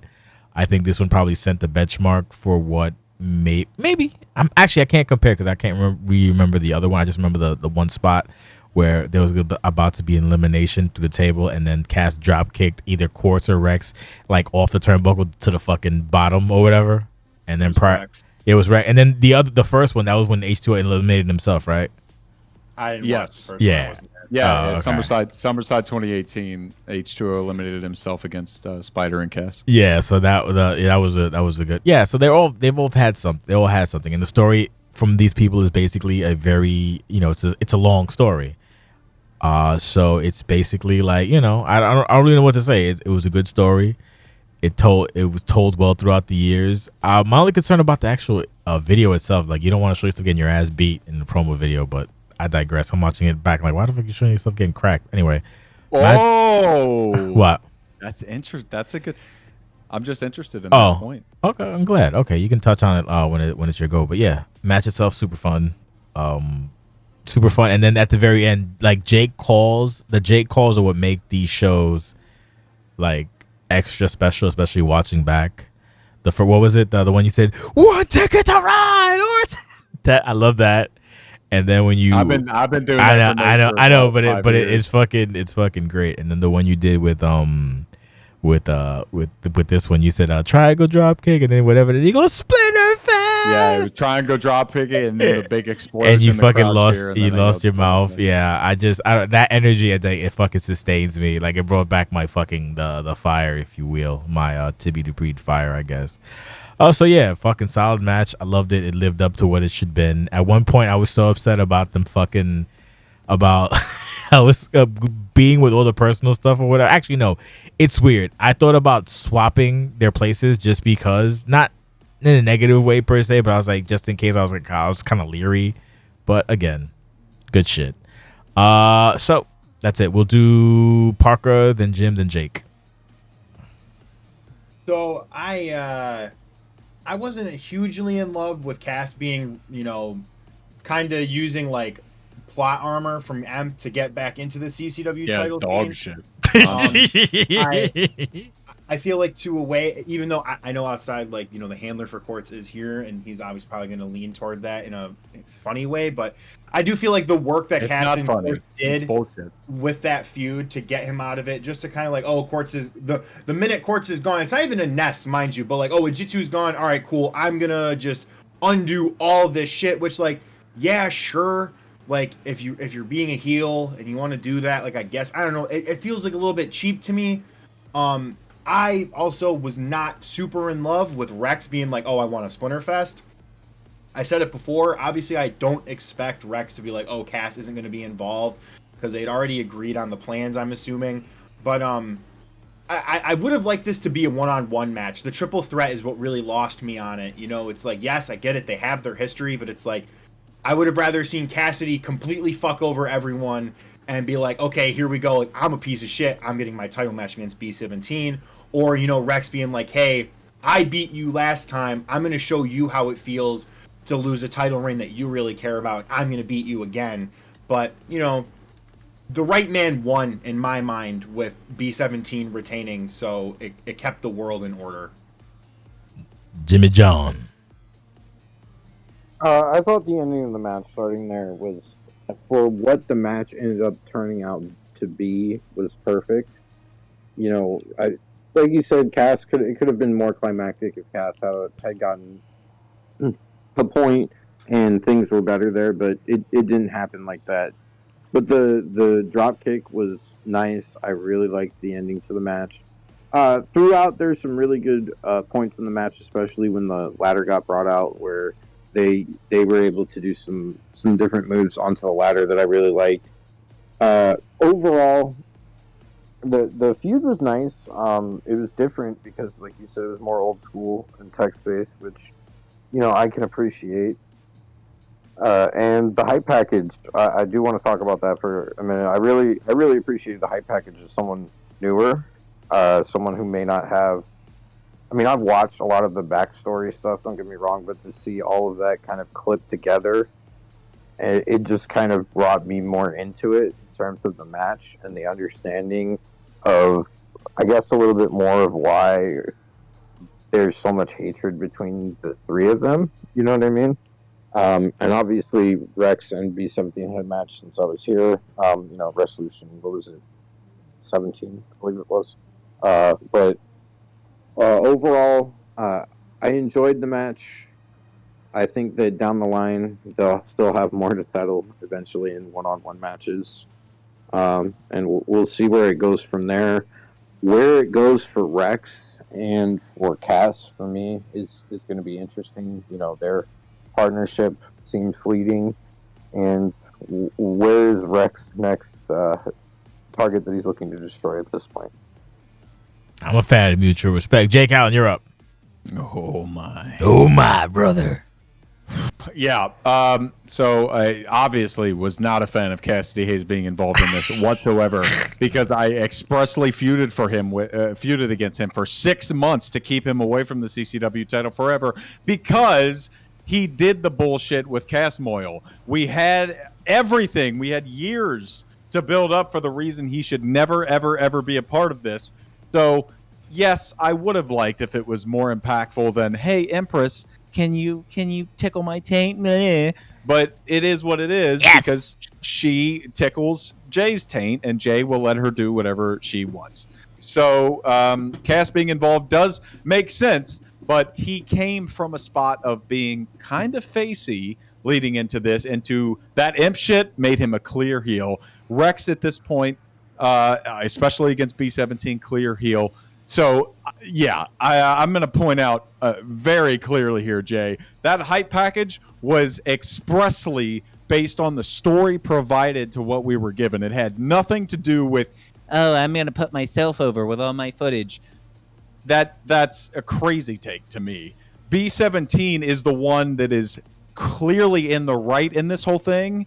He, other than the bullshit where he pulled with Cassidy Hayes, which he already redeemed himself on, he was the one in this particular story that is being fucked over. So that hype package told the story exactly as it should have been told. We don't need to see Cassidy Hayes and Rex be put over because they are the ones that are conflicted in this point. So that's goofy. The hype package was terrific. Anytime you put shit, they got stuff from 2017, 2018. If you're leveraging the history that we have here in OCW, you got 20 years here. You're putting Jay over by putting anything that we have done over the last 20 years on any hype package. You can look at anything I've done, and we're going to talk about it on the next match of the history of OCW.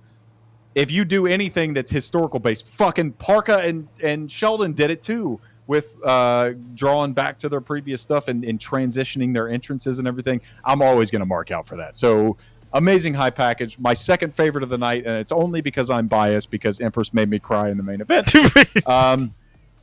And for the match itself, this is a great example of us watching a match and me coming out of it thinking, boy, that dragged, and I'm not sure how that's going to land. And then we watch it in the viewing party. We watch it live. We watch it after seeing everything that we've seen before and going, fuck, that was fun as hell. It flew by. It didn't seem like it lasted long.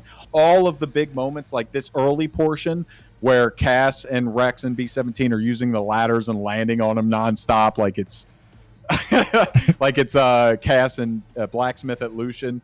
Like that flew by for me, and it didn't seem like it overstayed its welcome like I kind of initially thought it might when we called commentary. So I thought it played very, very well. The story, it makes perfect sense to me. Initially, you would think if you're coming in here and Rex wins the Beat the Clock challenge, obviously he's going to kick Cass out or he's going to pick something that works.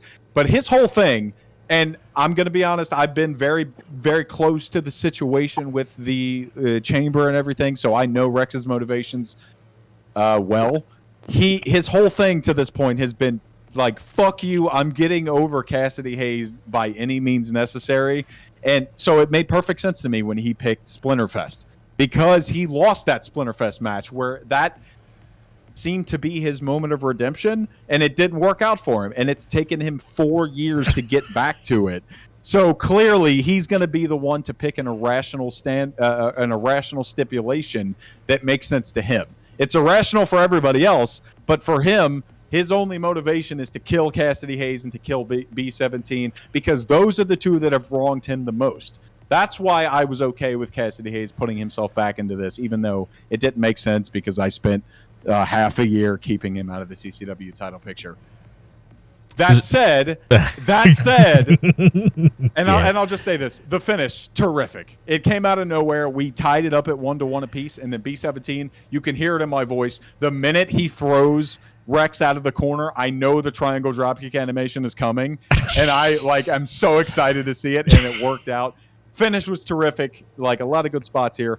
But all that said about the story about Rex wanting so badly to be vindicated, to kill Cassidy Hayes, to kill B-17, to get right what he has been done wrong on for so long, I fucking hated the finish. I hated it so much. Not the finish, I'm sorry, the ending.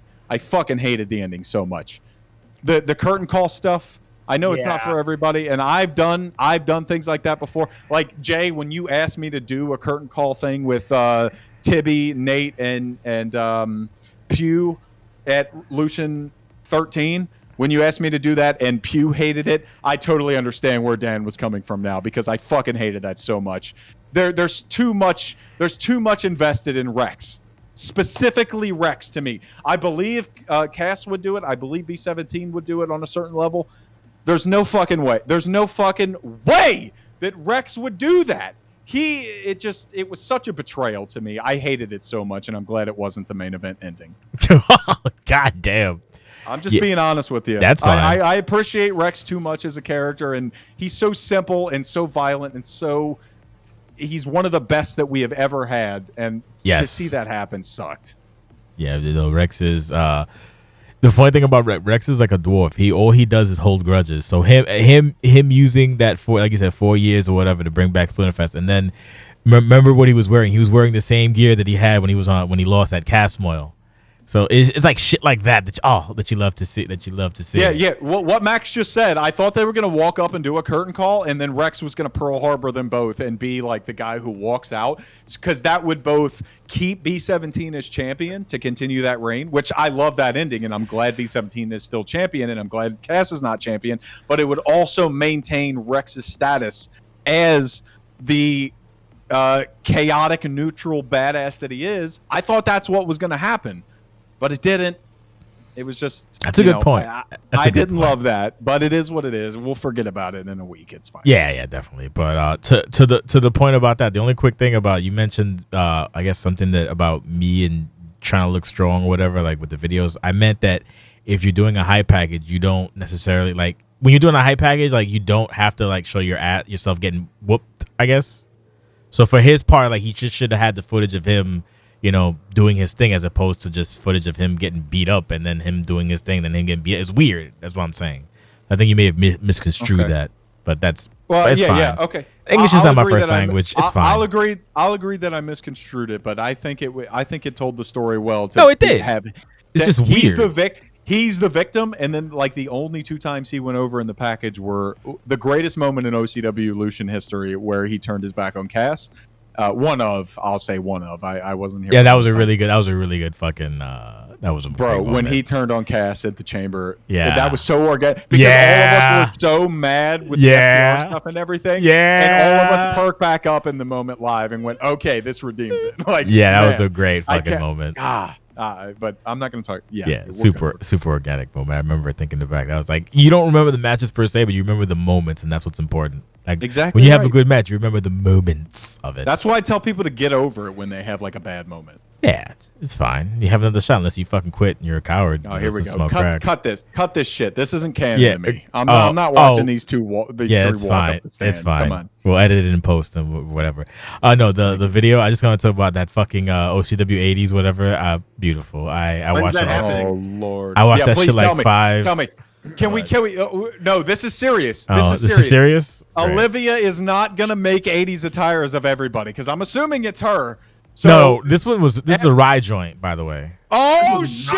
I tell you, even better. Don't make one person make all the shit. Everybody, if this is gonna be a thing, I'm glad it happened now. Let's set like a timeline here, because this is super fun. Rye knocked this out of the park, and I'm more excited than ever. Everybody needs to kill it with their 80s attire. This reminds me of when Jess did Lucha Explosion. Reinvented, right? Or is that reimagined, rather? No. We didn't have a pay-per-view then. Jess did the Lucha thing, and we had by the way, we had a pay-per-view. So if this is gonna be a thing and not like a segment, then everybody needs to go make an 80s version and do something. It should be a because this was terrific. This was I hope this is a real event and not like just it's actually it's a TV well, I thought it was a TV show, but it's actually a movie. But I think the movie can get can be accompanied with a live event. Oh my exactly. God. Rye, if you need our help, bro, let's make it a thing. Put this my shit God. out there. Put this shit out there. I want everybody to go hard as fuck because this seems like a super fun thing that all of us could get. It's not that hard. Look at Bolek. Bolek made a character that's 80s. Like, it's not that hard. Paul Pugh's been 80s for 25 years. I mean, he doesn't even have to dress up. He just has to go in his closet. So it's basically Exactly right. he's fucking great. No, but I agree with you. I was fucking crying at the characters, bro. I was fucking crying. Like, why does Flojo just look like normal Flojo? Yeah, Scotty X is the one is one of the ones that pop for the most for, I think. Scotty X and Quartz was also fucking fantastic as well. I didn't even see Quartz. Yeah, Quartz showed up. They were all fucking. It's just, I don't know, bro. That shit was fucking bananas, bro. Like, I can't. Terrific work. Pearl too with the little witch hat. I was watching Modern that goat. shit. I was watching that shit mad times. It was so. I was fucking wheezing. So shout out to Rye if Rye fucking sees this. That was fucking well done. And Mugen was the only one that was whitewashed, which is hilarious, played by a Polynesian or some shit. But whatever. Sometimes you got a DEI. There anyway, and then you got fucking C-Note, which is on point, and then fucking things like Nicki Minaj. Oh, bro, C-Note looks terrific. Omen being just like Fat Joker was also very funny. Just so good. Come on, let's make it a reality. Oh my God. Cheyenne was great too. I don't know as a cat. Oh, Jim Black is the one that popped me huge, by the way. Jim Black fucking I fell to the floor at Jim Black. We're gonna talk forever because I'm just Taylor, bro. Carrying that was Karrion Kross. That wasn't like, who was that? That was Karrion Kross. Bolek came out great. Joe Deaver, fucking Dupree. I can't. Oh my God. And he looked like a fucking, never mind. Anyway, moving along. Good shit. I enjoyed it profusely. We'll talk about an 80s show, I guess. Now we have we have the reveal of the Underground Elite's leader. We're making great time too, by the way. See, that from you is kind like, it kind of bugs me, bro, cuz like if the roles were reversed and you were doing something like this and then you got this like if we had the reaction that you have for this, you would be in your bag. I can appreciate them trying. I'm not sure that would be my reasoning to hate his but I also hate his if it's fair. Yeah, like the funny thing is I guess you figured it out. I didn't. I legitimately knew immediately. The minute he came out, I knew it was Joe D. I watched this and I was like, oh, who the fuck it is? Like, oh shit. Like I didn't have it wasn't a negative. I was like, oh shit. And it's rare because if anyone's gonna have a negative on this, it would be me. I was like, oh, this is fucking interesting. Okay. It's something. So, I just leave it at that. Like I've been told in the past, let it play out. I'm gonna let it play out. We'll see what the fuck happens. Can you let Brian go first so I can hear what he has to say? Sure, he can go. We'll do him, you, and then Jim. Go ahead. Well, you say like if you had that reaction, something I've done, I'd be in my bag. First off, you have given me a reaction like that. The community, and you have been in your bag, and I have. No, let me finish. I have gone in my bag. The reason why I'm giving that is because I have known that it was going to be Deaver for over a month or two. Why have you? From the minute he came out, right? No, because I knew that it was going to be him because there was something that happened and it was revealed to me that he was going to be the leader. So someone spoiled it, basically. No. I'm not going to get into details on the podcast because it's no nefarious reasons were behind it. I'm not saying nefarious. He was trying to be a help, and that was what it was. Oh, that sucks. And I appreciate him for stepping in when we possibly were going to need him. It's just, since I knew it was going to be him, I wanted more from it. All right, I already know this is going to be you. Like, you fucking hanging around Underground Elite isn't enough. Like, give me more. And, like, I think there was that segment where, I think before it was revealed it was Joe, he gave him a gift or something. Like, because Gabriel's the one who's doing these videos, and I fucking love Gabriel. I think Gabriel is the best rookie that we have right now. Gabriel, if you're listening or you end up listening, I love you. You're great. But it's like with Deaver, because once again, I've also been a part of the crew of Let It Play Out, and sometimes it blows up in my face, other times it works. It's just, it's just another thing where it's like it seems half-assed. Like I just wanted a little bit more, and I didn't get it. I don't know how to. All right. The muttering is crazy. I'm so glad you let him go first. Yeah, well, you asked, so it's fucking whatever. The muttering is conflicted. I will add that. Actually, no, I'm not gonna add that. That's just being mean for the sake of being a dick. Anyway, I won't add anything. No, I'm not. I'm not trying to. Yeah, accidentally being spoiled is the worst. That's why fucking Jake is very specific about trying not to get spoiled by anybody. But that's a fair assessment, I guess. So because basically you've known from the jump, so you were like, okay, we'll build up to it. So that makes sense, I guess. Jim, you're up. Oh, wait, is he? All yeah, right. it's. Oh no, you actually no, you're next. I'm sorry, you're next. No, let him go. No, you're next. You go ahead, Jake. I'm sorry. Okay. All right. Okay, so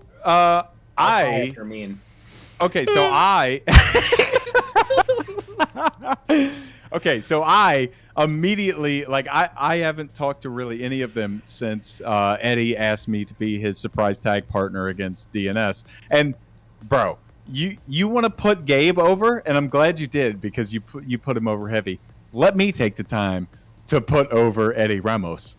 Because that motherfucker, it's so rare to get a rookie who came to me after I had been done with Victor Carmine. He came to me and was like, hey, I've been feuding with DNS and, I've had conflict with them. And I know that they put Victor Carmine on the shelf. What do you want to do with like this tag team thing? And I went, oh my God. Like, bro, that's crazy. Like that you have been paying attention enough to do that. So you want to put him over. I'm going to put over Eddie. Because that's my guy. He's paying attention. He's doing things. I mean, it seems like the baseline of what you should be doing in OCW, but it's hard to find that with rookies. So that's why when we did the thing with Victor Carmine and Eddie, and we ended up losing that tag match, whatever, on the Go Home Show to Lucian. When I was watching the show and I saw they did the Underground Elite thing, I was like, oh my God, these are two rookies that get it. This is going to be fun. So I really like the Underground Elite thing. And almost immediately, they pulled this big, goofy-headed fuck in to be their leader. And I was a little disappointed at first. But as I saw him continue to come out, I went, okay, I know this build because I made several segments. Like, I feuded with Joe Deaver. I know what this motherfucker looks like. Oh, God. I had, so like, I'm saying, like, Brian knew because of external reasons. I knew just watching the show and seeing how this dude was shaped and seeing how he moved and everything. Oh my God. And the segments themselves. That's crazy. I'm like, I know Joe Deaver is written all over this. He was my first choice. That said, I'm glad they played it out for like a long way. They didn't just be like 1 week we have a mystery leader and the week after here he is. They played it out. So I appreciate that. I still really like the Underground Elite. This is I'm not going to, you know what? I'll say it. They're DNS-esque in the sense that they are a group of rookies who know what they're doing and they know what OCW is about and they're fun. And I like them all. So Eddie and Gabe and I knew Joe Deaver was a part of it, especially because he kept coming in chat and being like, I'm busy. I know what you're busy with, motherfucker. So but it doesn't have to be a bad thing. I don't think it's a bad thing at all that Deaver's a part of. I think it's a great thing. This is a great thing for Deaver to be a part of because he has been tossed to the side and abandoned for so long. This is a great way for him to pull in, and it also gives him so many different avenues to branch out of it. He could either be this guy who is really sticking to his guns as a moral high ground, and he could try and lead these rookies to new heights, or he could be a dumb piece of shit and really become a bad heel and commit to that. So he's got a lot of ways to go from this, but I did kind of know it was him. What I will say for this segment, you got to do better. This was not well executed at all. Why is Joe Deaver getting his ass kicked and you're not coming out to help him until he's already gotten his ass kicked? That doesn't track for me, especially because they've built it up to be this is our leader, and if anybody is late to the show, it's the leader because he's so busy. There's no excuse for Petey and Gabe and Eddie to be late to this. It doesn't make any sense to me. So That would be my one nitpick. I don't get that at all. But as a group, this is tremendous. I'm happy to see this reveal, and hopefully Deaver doesn't give up on it after 1 week and move on. The funny thing about that before Jim goes is that there was other people who said they had a feeling with Deaver just by the teal. I'm like, what the fuck? Like, I guess I don't get that at all. there was Who a said few, that? there was a couple of people. There was a few people who brought that up. Yeah, about the teal teal, thing. yeah. The teal thing it came up multiple times. Yeah, and I don't get that at all. because he does teal. Colorway. He does teal or whatever. So Yeah, anyway, but has he done it enough to associate him with it? I guess people He's doing it before them. he's teal. Like if I do something red, you would go like, oh, it's No, if there's red with whatever, like if it's done a certain way, people are like, oh, that's something, of course. But no, I guess he's the teal guy. I don't see teal at all. But no, there was all right, sure. It was more than one that were fucking piping up about that. So while y'all putting over, surprised. yeah, while everyone's putting over fucking what's his face, Gabe and Eddie, I'm putting over Junko because fucking Junko gets it too. You nerds. I know. Hold on, Junko's not a part of this, but I know, Junko but I have should to. be put over. Putting Junko over anyway. No, my only concern with this You is can put over Junko for driving me into the river here in 5 minutes. You piece of shit. That makes me sad, but we'll get to that in a second.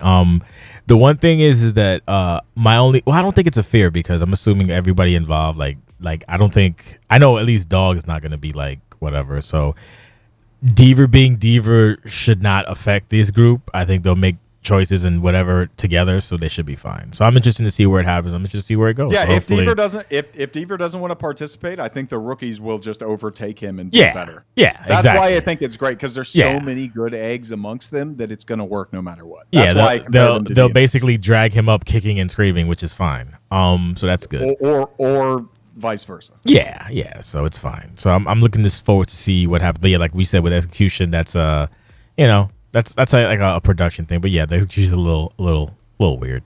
But they should have been. They should have been being part of this. Yeah, they should. This is a great opening feud. I'm sorry, I'm passionate, James. No, I'm good. I'm happy. They should have. What they should have been at rank. Like they should have been like at the top of the ramp to see the reveal, and then DNS should have came in from the crowd, and then they should have ran down. But that's just me. Whatever. Jim, you're up. Making great time. Go ahead. Are you alive? Okay, good. I'm sorry. Oh, yeah. So as far as Jake's point, I think what they were trying to do was say that Deaver lied to, and he didn't expect them to come out and help and which is why the delayed reaction. Because that's what I read in text. So that was your point of contention, but I don't think that was our intent. Yeah, so I think their intent was like even Underground Elite didn't know it was Joe Deaver. Now, look, when I came in, I worked with Joe Deaver. Like, he has a reputation for latching on to people. He's a nice guy, honestly. Like if you talk to him, he's a younger guy, but he's nice, and hopefully he can take advantage of this opportunity. And everyone works collectively to pull each other up instead of him being dragged up or anything like that. And I think if he commits to it, he can do it. It's a nice little group of individuals who have worked hard. And to piggyback on the Eddie thing, he just listens to advice. So does Gabe. When they ask for it, they actually do the things that you tell them. So, for those guys, and just the segment overall, obviously, I think it could have been, executed a little bit better in terms of some of the ways that it was cut together. But, Rome isn't built in a day. I remember some of my early segments. So, Gabe is doing really well with the video editing and stuff. I think he'll get, even better as time goes on. And the future is really bright for them. I'm kind of glad that, we kind of get some stuff going with them and starting to try and work them in, Fair and solid. That's the Drago in you right there. You're more than willing to bring other people up alongside you. And the fact that the Gabes and the Eddies of the world are willing to put in the work now to improve their skills, that's how they're going to get there in the future. And yeah, I'm glad you brought up the part of Joe Deaver lying to them and not knowing who the leader was. I don't love that either, because why would you follow a guy who you don't know who he is? It makes more sense to me that they would follow Joe Deaver, because Joe Deaver he has some reputation. I like the guy as a handler too. Obviously, clearly, I liked him immediately. That's why he was my fucking guy when I was the CCW champion with Quartz. And then when he fucked off and did nothing after I super kicked him, that's why I was frustrated. So to see him now, I'm thrilled about it.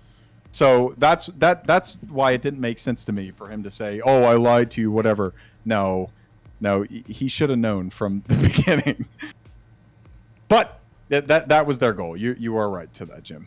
All right, and now I do believe the very end of our broadcast, we have the main event build video. My only complaint about the video is I wish I had a better thumbnail for the YouTubes. But yes, always. I don't know. Did you do this or did Emp do this? I don't. At this point, okay.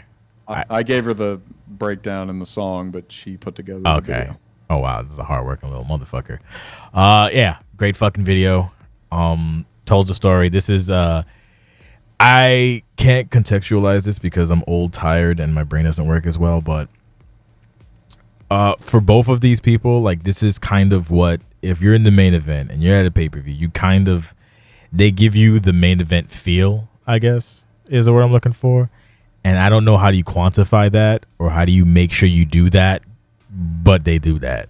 So however you want to take that or build upon it or extrapolate, you just got to like figure it out. I don't know, but video, like I said, the video was fucking great. Told the story. This is longer than a couple of weeks or like a month or two. This has been like a long little threaded thing that's been going on in the background for the longest time, coming to a head as, you know, I guess the final conflict or the final conclusion or whatever the fuck you want to call it. Entrance wise, Emp, I guess Emp's new thing now is when it's a big match, he's going with the fucking Emp Bison thing. I forgot who the cosplay is. It was in the back of my head, but my brain doesn't work anymore, so I can't remember. The Deborah thing was mint, and to that I'll say Brian Jordan Parca made the comment about like, oh, these rookies don't know.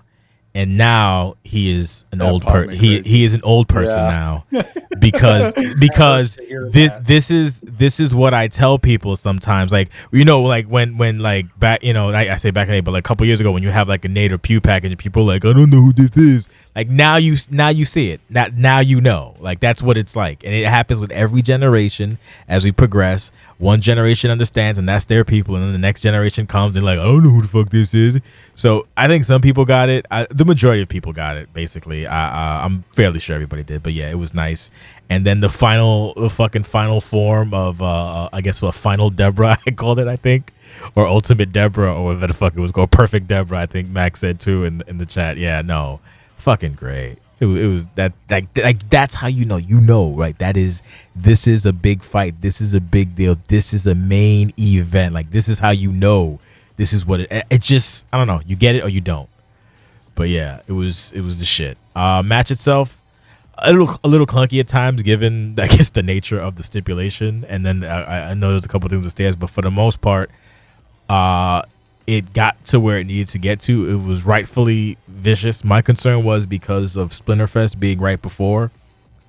There's going to be a lot of similar things because of the usage of weapons, but for the most part, they were separate in their own brutality. So that was good. I was happy about that because I guess ambulance Lucky matches. Happenstance. Yeah.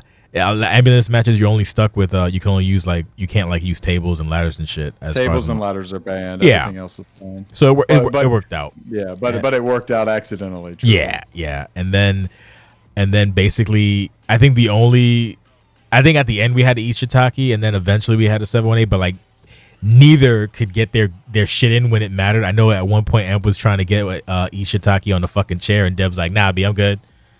And then I know Deborah tried to get a fucking running 718, and I was like, nah, I'm cool. Don't worry about that. And yeah, no, it was exciting. Everybody got their big shit in. The fucking the splash from the top of the thing. If I have a stupid production note, I would say it would have been better if like maybe Deborah picked up a weapon and Em said, nah, fuck that, and climbed to the top. And then whatever happens, as opposed to Deborah doing it first, but that's just minor. And then the fucking top rope, was that a Conhila? What the fuck was that? Twisting? What the fuck was that? Spiral tap. There you go, spiral fucking tap from Deborah. Part of me wanted the big leg drop, but we know that you would have landed just right in front of the turnbuckle and probably would shot at your hip, so it's probably better that was done instead. And then the fucking. My favorite thing was because you became like active and everything. People just assumed that you were going to fucking win, and everyone started betting for it. And then I don't know who the fuck put the ones for Emp, and then Emp started going up. So that was good. I like that. Circumventing expectations. Yeah, no, it was a good fucking match. It was worthy of the main event. The finish was kind of quick. Not the finish, but the actual post match thing was kind of fucking quick. So I wasn't even like, it caught me off guard. But yeah, I don't know what the fuck else to add. This basically felt like a main event. It did what it needed to do. It had all the pomp. It had all the circumstance. It might not have been like the best match of the night, but it was one of the more entertaining matches, if not the most entertaining match of the night. Maybe between this and the Splinterfest, I think those were 1 and 2 entertaining wise, like just sports entertaining. Like you don't always have to fucking put on a 5-star classic as long as the match is good, and you're gonna remember that fucking finish. And it's fucking sad that the Deborah experiment is now over, but hell of a fucking one. Was more than a year at this point? Just call a 400-day title reign an experiment? I know it's over. It's 400, right? It was 387. 387. Wow, I got surprised. Like it's 387. He knew he was counting. You told him. You posted it. Instagram. The Instagram post says it. Oh, okay. I also did just know it because when I've been keeping track of it. 387 he's been a part of it. He's Brian Williams. I literally fucking love Deborah. Like I'm gonna out and know her stats. 387 is fucking but it was, banana. Yeah. But it's you're welcome, Adam. You pussy. So yeah, no, this is a great. And then I guess before we take it to the we'll do Parca, Jim, then Jake at the end, then we can cap off. So I guess with this win, does this make Emp a super face now? Well, I like the match, so the answer is yes. Yeah, no. It's funny because if anyone gets like the crowd goes home sad repeatedly, Emp has been doing it now. It's like what, two months now already? Is it 2 pay-per-views in a row? 3? Was it Lucian? Lucian, he did it, and then we have the luxury of sending fans home however the fuck we want. Yeah. Yeah, no, just like it's. I think the end. I wish the end had garbage. Yeah, I wish that the ending had garbage being thrown. That would have been a nice little capstone, but it's not really possible. But yeah. Oh, okay. We'll do Parca, then Jim, then Jay. Go ahead. I loved the hype package in the song. I was teeter-tottering using Heavy as the Crown myself, but obviously I opted against that. So thank God, because I would not have done it nearly as well as Emp did. I don't know, man. Like it breaks my heart because like one thing that I find a little bit interesting that you said, Jay, is how Jake showed up and Jake was starting to be around. So maybe people were thinking that he had retained. I actually think that he's such a professional that, in my mind at least, obviously he can confirm or deny this when he gets to his point. I think he was going to show up regardless because I think if he didn't show up, that would have been more of a telling symbol than him actually showing up. Like he's always here or almost always here for every pay-per-view. So it's like if remember Summerside. Remember? Was it Summerside? Yeah, same shit. I was here. I wasn't on the post show. Yeah, you weren't post show and you weren't in chat either. You were kind of watching it quietly. I was here in the chat. No, you weren't. There. You were? He was yes, there. Yes, I was. Jake does not. I wouldn't do Cheyenne like that. I was so proud of that Cheyenne feud. I would not do that to Che. Okay. The only small gripe that I have, which I'm not going to air on here because it's totally. You should. Did you guys have an agreement to not try and throw each other in? There were no agreements. I'll cut that down right now. No. Whatever. See, don't hang on. I want. This is where we get a disconnect. Don't assume in a negative way. I mean it because I don't think it's negative. I'm just telling you. There's no agreements. Because I didn't know if you were auto stunned, if that would just end the match. Because I noticed it was a mini game. There was. So I was like, I'll just say right now. There was one thing that we said. You can't throw the other person into it and like try and win the match until you hit a finisher, which is no fair. Different than any other stip match. Yes. Okay. That was the only rule that we made ahead of time, and then from there we played one match and we let it play the way it was. That was it. Hey, one match, good for you guys. That was actually really fucking solid. For PC baby. Well, when you're on Parsec, baby, it's easiest. That's why I'm buying PC next year and nothing else. Yeah, it's fair, dude. Same probably, but I mean. a hell of a run from Deborah. Literally the greatest women's world championship reign. I don't give a fuck what anyone says to me on that. Obviously, Emp could maybe go on a fucking insane run and maybe surpass it. I mean, she is literally right now, she's the only person I could see going on a run equivalent of Deborah. You know, that title has been elevated so high that it's like, this is no longer, it's no longer talking about the 2 world titles in OCW. Like, no, there's 3 world titles, and it's very much so that the women's world championship is just as equal to the OCW and CCW world championship. So to see the reign of Deborah end broke my heart as a fan, but what keeps me hopeful is A, the ending, that little cliffhanger we got, and then B, it just is going to mean the downfall for Emp is going to fucking be even crazier. How dare you, Jim? Hype package went quite hard. It was a very good culmination of what the feud had been to that point. As far as the match is concerned, it was a fun match to watch. I hate the mechanics as far as the game the way the game works with the ambulance. It's just kind of who can mash faster or whatever, and that's not really a lot of fun. But they made the whole thing work really well. Lots of, getting in and out, being thrown into the ambulance. It was fun. Weapons introduced. And, overall, Deborah had a great championship run, and it was a lot of fun to watch. We'll see what we see from her if we see her in the future and what she has in store for us then. But Emp really has a chance here, like Brian said, to rule the women's division for a long time. I mean, there's, not a lot of babyface challengers if she wanted to be a heel. I mean, there's obviously ways for her to be a babyface as well, if she wanted to go down that route. So it'll be interesting to see where she goes. I mean, I think Cheyenne is someone who's a natural fit for that as well, based on their shared history now at this point, depending upon what's going on there. But overall, I enjoyed the match. I enjoyed where it went. It was worthy of being a main event. M kills careers. She won me like 40,000 Who coins, so it's all right. B17 was shekels compared to what Emp won me, so good for me. Yeah, I think you won 200 or something. I thought 200 something K or some shit like that. It was crazy. Yes, it was ridiculous. I won a lot. It was a lot. It was a lot of money. I guess Jake, you're up. You're in the match. Yeah, I told Olivia I felt shitty. We actually had a lot of stuff. We were going crazy. We were working on the early going of it, and I suffered even more bad life stuff where I got laid off from another job, and I tore my whole leg apart, so I couldn't walk, and a lot of bad stuff going on. So I took a few weeks off of extracurriculars, and so I felt super bad about that. I was eventually able to bounce back, and I told her, like, man, after the initial comeback from Deborah, because I made that, because when we did the Imp Terra stuff initially, I was like, man, me and Imp together, this is going to be amazing. We're going to go back and forth, and she's going to make a video, I'll make a video, and we're going to work together, and we're going to have the story. And that was my plan.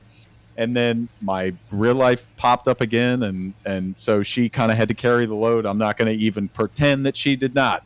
She stepped right the fuck up after I told her what was going on IRL, and she pulled together that unbelievable stage thing and the interview as well. Like, I jumped in and gave her the lines and gave her the voice and everything for Deborah, but even still, it's so much. And she made the hype package as well. Like, I gave her the song, of course, and the reason why I think it should be, and I think the reason helped influence the way that it went. But it doesn't even matter. You could tell somebody something, but putting it into action is so different. That's why as soon as I saw it loading up, I told you guys in BC, I said, I'll see you guys on the other side, because I knew I was gonna get crazy watching it, and I did. She told that story perfectly, even in the short amount of time that the actual 1-to-1 story was being told. Jay said that it had been brewing for a while. Like, there has been little seeds going on behind the scenes, and then the Cheyenne stuff, even the Cheyenne stuff lasted a long time, and Empress was in the background that whole time. she was making little comments, doing little things here and there, and then eventually it played into exactly what I wanted to play into it. Yeah, the mechanics are what we knew it was going to be a mash thing. I thought that after I thought brass knuckles had the same weight as a finisher. So when I hit the brass knuckles, I did the same thing I did after I hit the 718 on Cheyenne. I went, motherfucker, it happened again. And then I threw her in, and then I threw the first one down easily, but the second one came up, and I started hitting the button, and it didn't go. So I went, oh, okay. So, and then she bursted out like a horror villain, and like when you shoot Jason Voorhees in the head, and then he comes back anyway. That's kind of how I felt. I did truly. I hit the 718 on the outside. I wanted to hit that that spiral tap, and I thought I could throw her back in after that. It is what it is. You play one match. That's the same way I've played every single other match against Belle, against Sue, against Marissa, against Alexa, both times that we had our title matches. Like, fuck. I couldn't imagine the way that this went the same way. I couldn't imagine the way that the courts one went. This gives me an opportunity to kind of chill out and do my own thing and see where it is. I'm glad that I was able to bounce back emotionally and mentally and come back and be a part of the viewing party and the post-show pod and all that stuff, because it's just, it's good to distract myself from IRL bullshit and be able to hang out and do good stuff. So yeah, Imp is one of the most fun people to work with ever. I said it before, it doesn't matter if somebody's able to put together videos and do all these kind of crazy things, as long as you're willing to contribute to the story and be invested in it and tell the story the way that we want to tell it. And she's one of the best to do that. So fuck her forever. She can't keep getting away with it.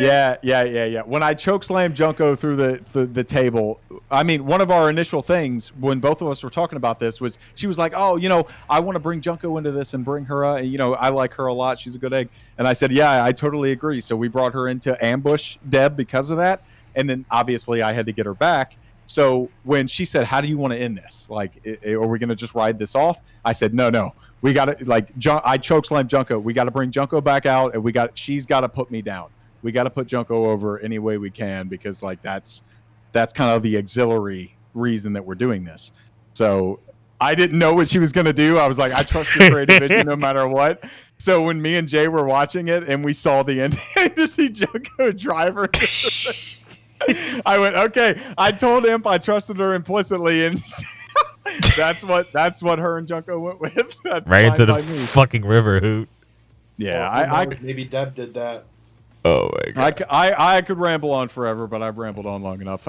Very, very happy about the whole thing. I'm glad all the nice things everybody said about the women's division and the title. I think everything is valid. So just make sure you keep it to this standard, because when Deborah comes back, I better not be able to walk over all of you dumb pieces of shit the way that I did the last 387 days. 387 days is crazy. We've been saying like goats and modern day goats, but I think it's safe to say that fucking Olivia is one of the fucking cornerstones who, I don't know, just the sheer fucking work ethic and volume of shit, which is why I was mad, like worried about this. Like, oh fuck, this, like she's trying to fucking chill, bro, and then it's like, let's go into a hot program. That's when I beat Cheyenne. Yeah. And when I reached out to her, I actually lied to her. I'll admit that now. I lied. I lied last pay-per-view and said that I reached out to her beforehand. I unfortunately because I thought 100% Cheyenne was going to beat me, and that was I had already accepted it. So once it happened and I won the match, I reached out to Imp and said, "Hey, we're recording today." The match was already over. We're recording today. If it happens, do you want to do this? And like the fact that I knew she was on the kind of the same level as me, where she was like, I just want to do fun shit and I don't want to be kind of obligated to this. And she was willing to accept that obligation, because a world title is an obligation, especially the way that we've built it up. Like, all titles are an obligation. That's why I love that Nate won the international title, because it's somebody that knows what it means, and they're not going to fuck around, whatever.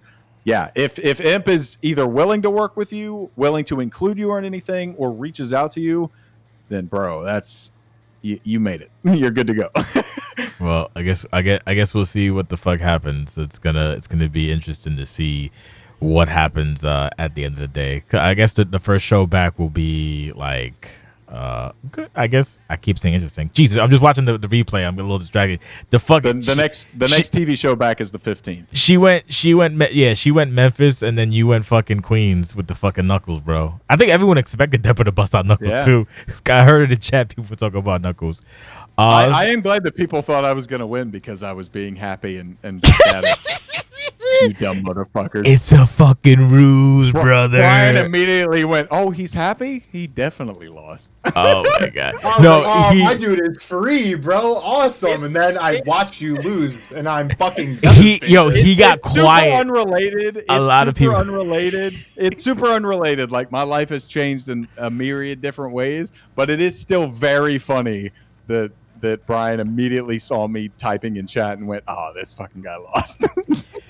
Bro, like I cannot when the ending happened, like there was a lot of sadness, which is hilarious. Like a lot of quiet contemplation, bro. Like no, and then just silence. Like a lot of loud cheering because this is the biggest babyface in the country. Oh no, there was no cheering. At least not at BC. There was no cheering at BC. This meme's gonna die eventually, but it's not gonna die today. No, yeah, we have to run things into the ground until we forget about them because that's the OCWA. Liam, if you happen to listen to this, I still love you, buddy. You're one of the goats in OCW as well right now.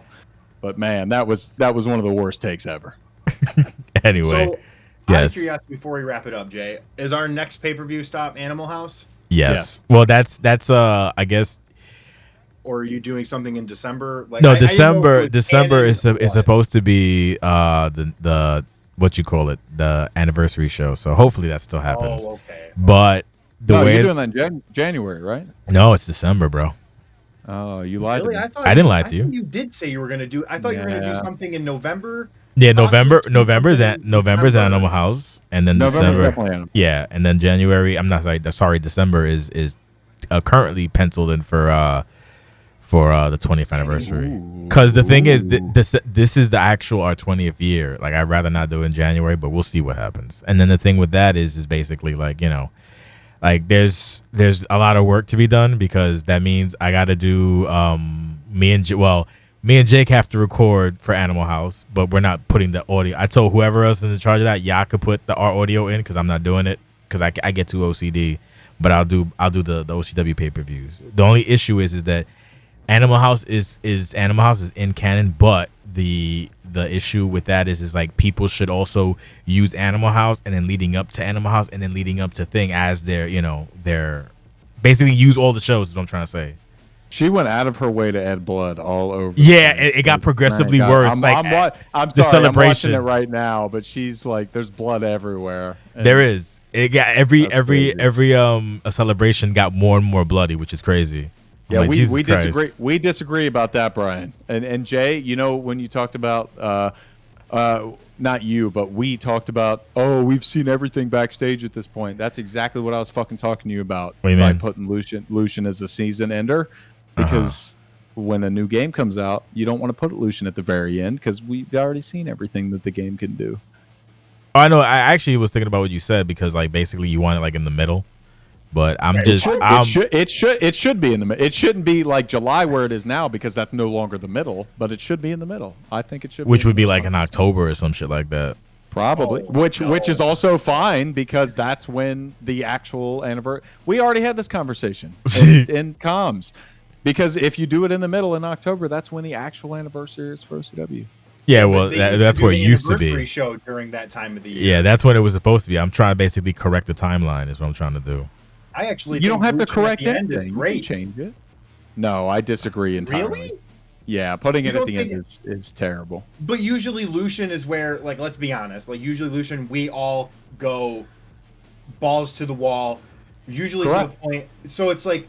I feel like that's perfect. End of the game, fuck this piece of shit game. Let's bang out the rest of these shows into Lucian, get Lucian done, and then boom, we're on a new game. No, we have a break, let everyone creatively chill out for a little bit.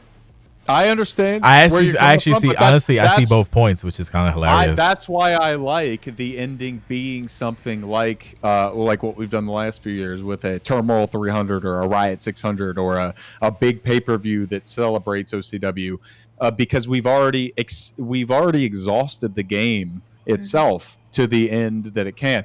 When I look at it, I go from when the game comes out, we slowly build up, we learn what the game can do, we build our characters up, we peak in the middle, that 6-month period, and then we slowly come back down and we build up new stars, we build up anticipation for what's coming next year, and then we end on like a good high note, and then we build back up to that middle point again. If we spend 12 months fucking with this game and redoing the same segment, like we hit that 6-month mark and we do it at like Clash, and we spend the next 6 months redoing the same spot, because there's only so much you can do with every game, right? Yeah. So that's where I'm coming from. Like if you end with it, that feels like we've already kind of squeezed out everything we can from the toothpaste bottle. If you do it in the middle, then we're peaking at Lucian, and then we have time to experiment and do other things when we hit Lucian or Summerside. I definitely agree that Summerside should not be immediately after. Yeah, I think we can all agree. Summerside being the ending would be great. Like if we peak at Lucian and then we do something like a hard target or consequence after, and then we like build up to a Summerside. That's how it used to be. The big remember? ending. Yeah, I do. And then we build up to something big like a Summerside or a Clash at the end. That would be great. But I definitely do not agree with starting or ending a cycle with Resolution. I think that's bad news. Interesting. I'll take that into advisement. So that being said, yeah. So as what I was saying prior, basically use Animal House to your best advantage. I don't know the card I don't remember the card off the top of my hand, but I'm pretty sure. Animal House? You have a card? Yeah, it's a card. I'm pretty sure it's a card. Oh, probably one of those private cards. Yeah, I'm pretty sure. Like, I'm pretty sure the matches got done. I don't fucking know, but yeah, people be building to that, and then they should also be like, it's one of those like AEW situations where they do pay-per-views like almost back to back. No, I'm just saying. Remember, they do like I don't know which. I think it's All Out and All In are like 2 weeks apart. Not 2 weeks apart. A week apart. That's a week apart. We're gonna have like maybe 2 weeks, 3 weeks apart. So it's like similar. Relax, Jay. Calm down. Let me. I'm relaxed. Let me cook, Bobby. Let me cook. Okay. So that being said, when we're wrapping up now, match of the night. Jim. Legend Fatal 4-Way. Okay, fair enough. Match of the night, Parker. Deborah. Match of the night, Jake. In ring. Sure. Suplex Dragana. Okay, everybody got a different opinion. Good. Like to see that. Fan-fucking-tastic. What do you give the show? Jake. Oh my God. What? I mean, it's a perfect showcase of out of 5. OCW. We'll do out of 5. So out of 5, what do you think? For a non-Lucian Summerside pay-per-view, it's a B+, an A-.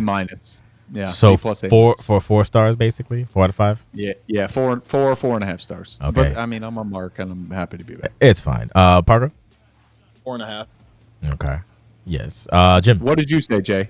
Oh, me? Yeah, I'd say about 4.5. No. What was your match of the night? Oh, my match of the night. I want to say I'm biased. Legends. It just There you go, Dad. Legends. There you go.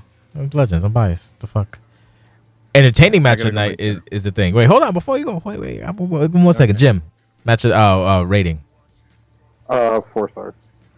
Fan. We're more getting 4 stars. Okay. So that being said, thank you everyone for joining us. Jake, thank you for I guess returning or whatever. I don't know what this is, but it makes me happy. It gives me the actual I don't know, the motivation. I'm gone now. They're all dead. Everybody's dead. Well, you can still be you can still be a fan. You can just watch from the rafters like Sting as a fan. I just hate that as soon as you pop up into the fucking VP, all these fucking marks start flooding back in. Fucking sheep. He's the social glue of OCW. Fucking sheep. No, he is. Give me the Bob. You know what? We're done. Good. Thank you for coming back. Thank you for coming back, Jake. Enjoy your fucking tacos. We're done now. Fucking. Wait, hold up. His son won. You got what the fuck is Junko saying you're lame for? What are we lame for, asshole? What? Stupid rookie. I don't know what this rookie's talking, but it's already made me upset. I hate him.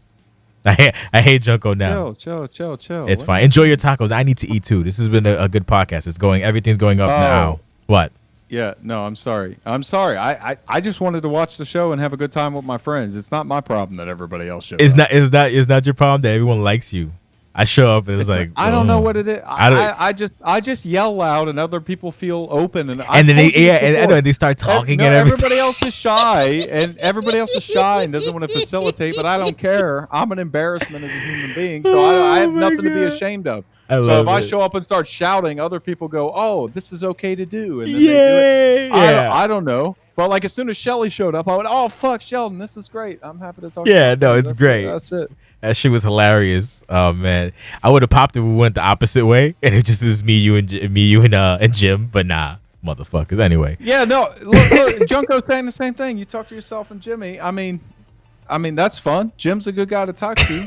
I'm glad other people show up. Jim is there every single fucking week. Y'all should appreciate him more than me. I took many weeks off because I couldn't be bothered, and I was making dinner while watching the show on my phone. Good. He was in the trenches. Y'all were in the trenches, not me. Tell him. So anyway, enjoy your dinner. Thank you for the return. Thank you for your contributions and the motivation. Fuck you.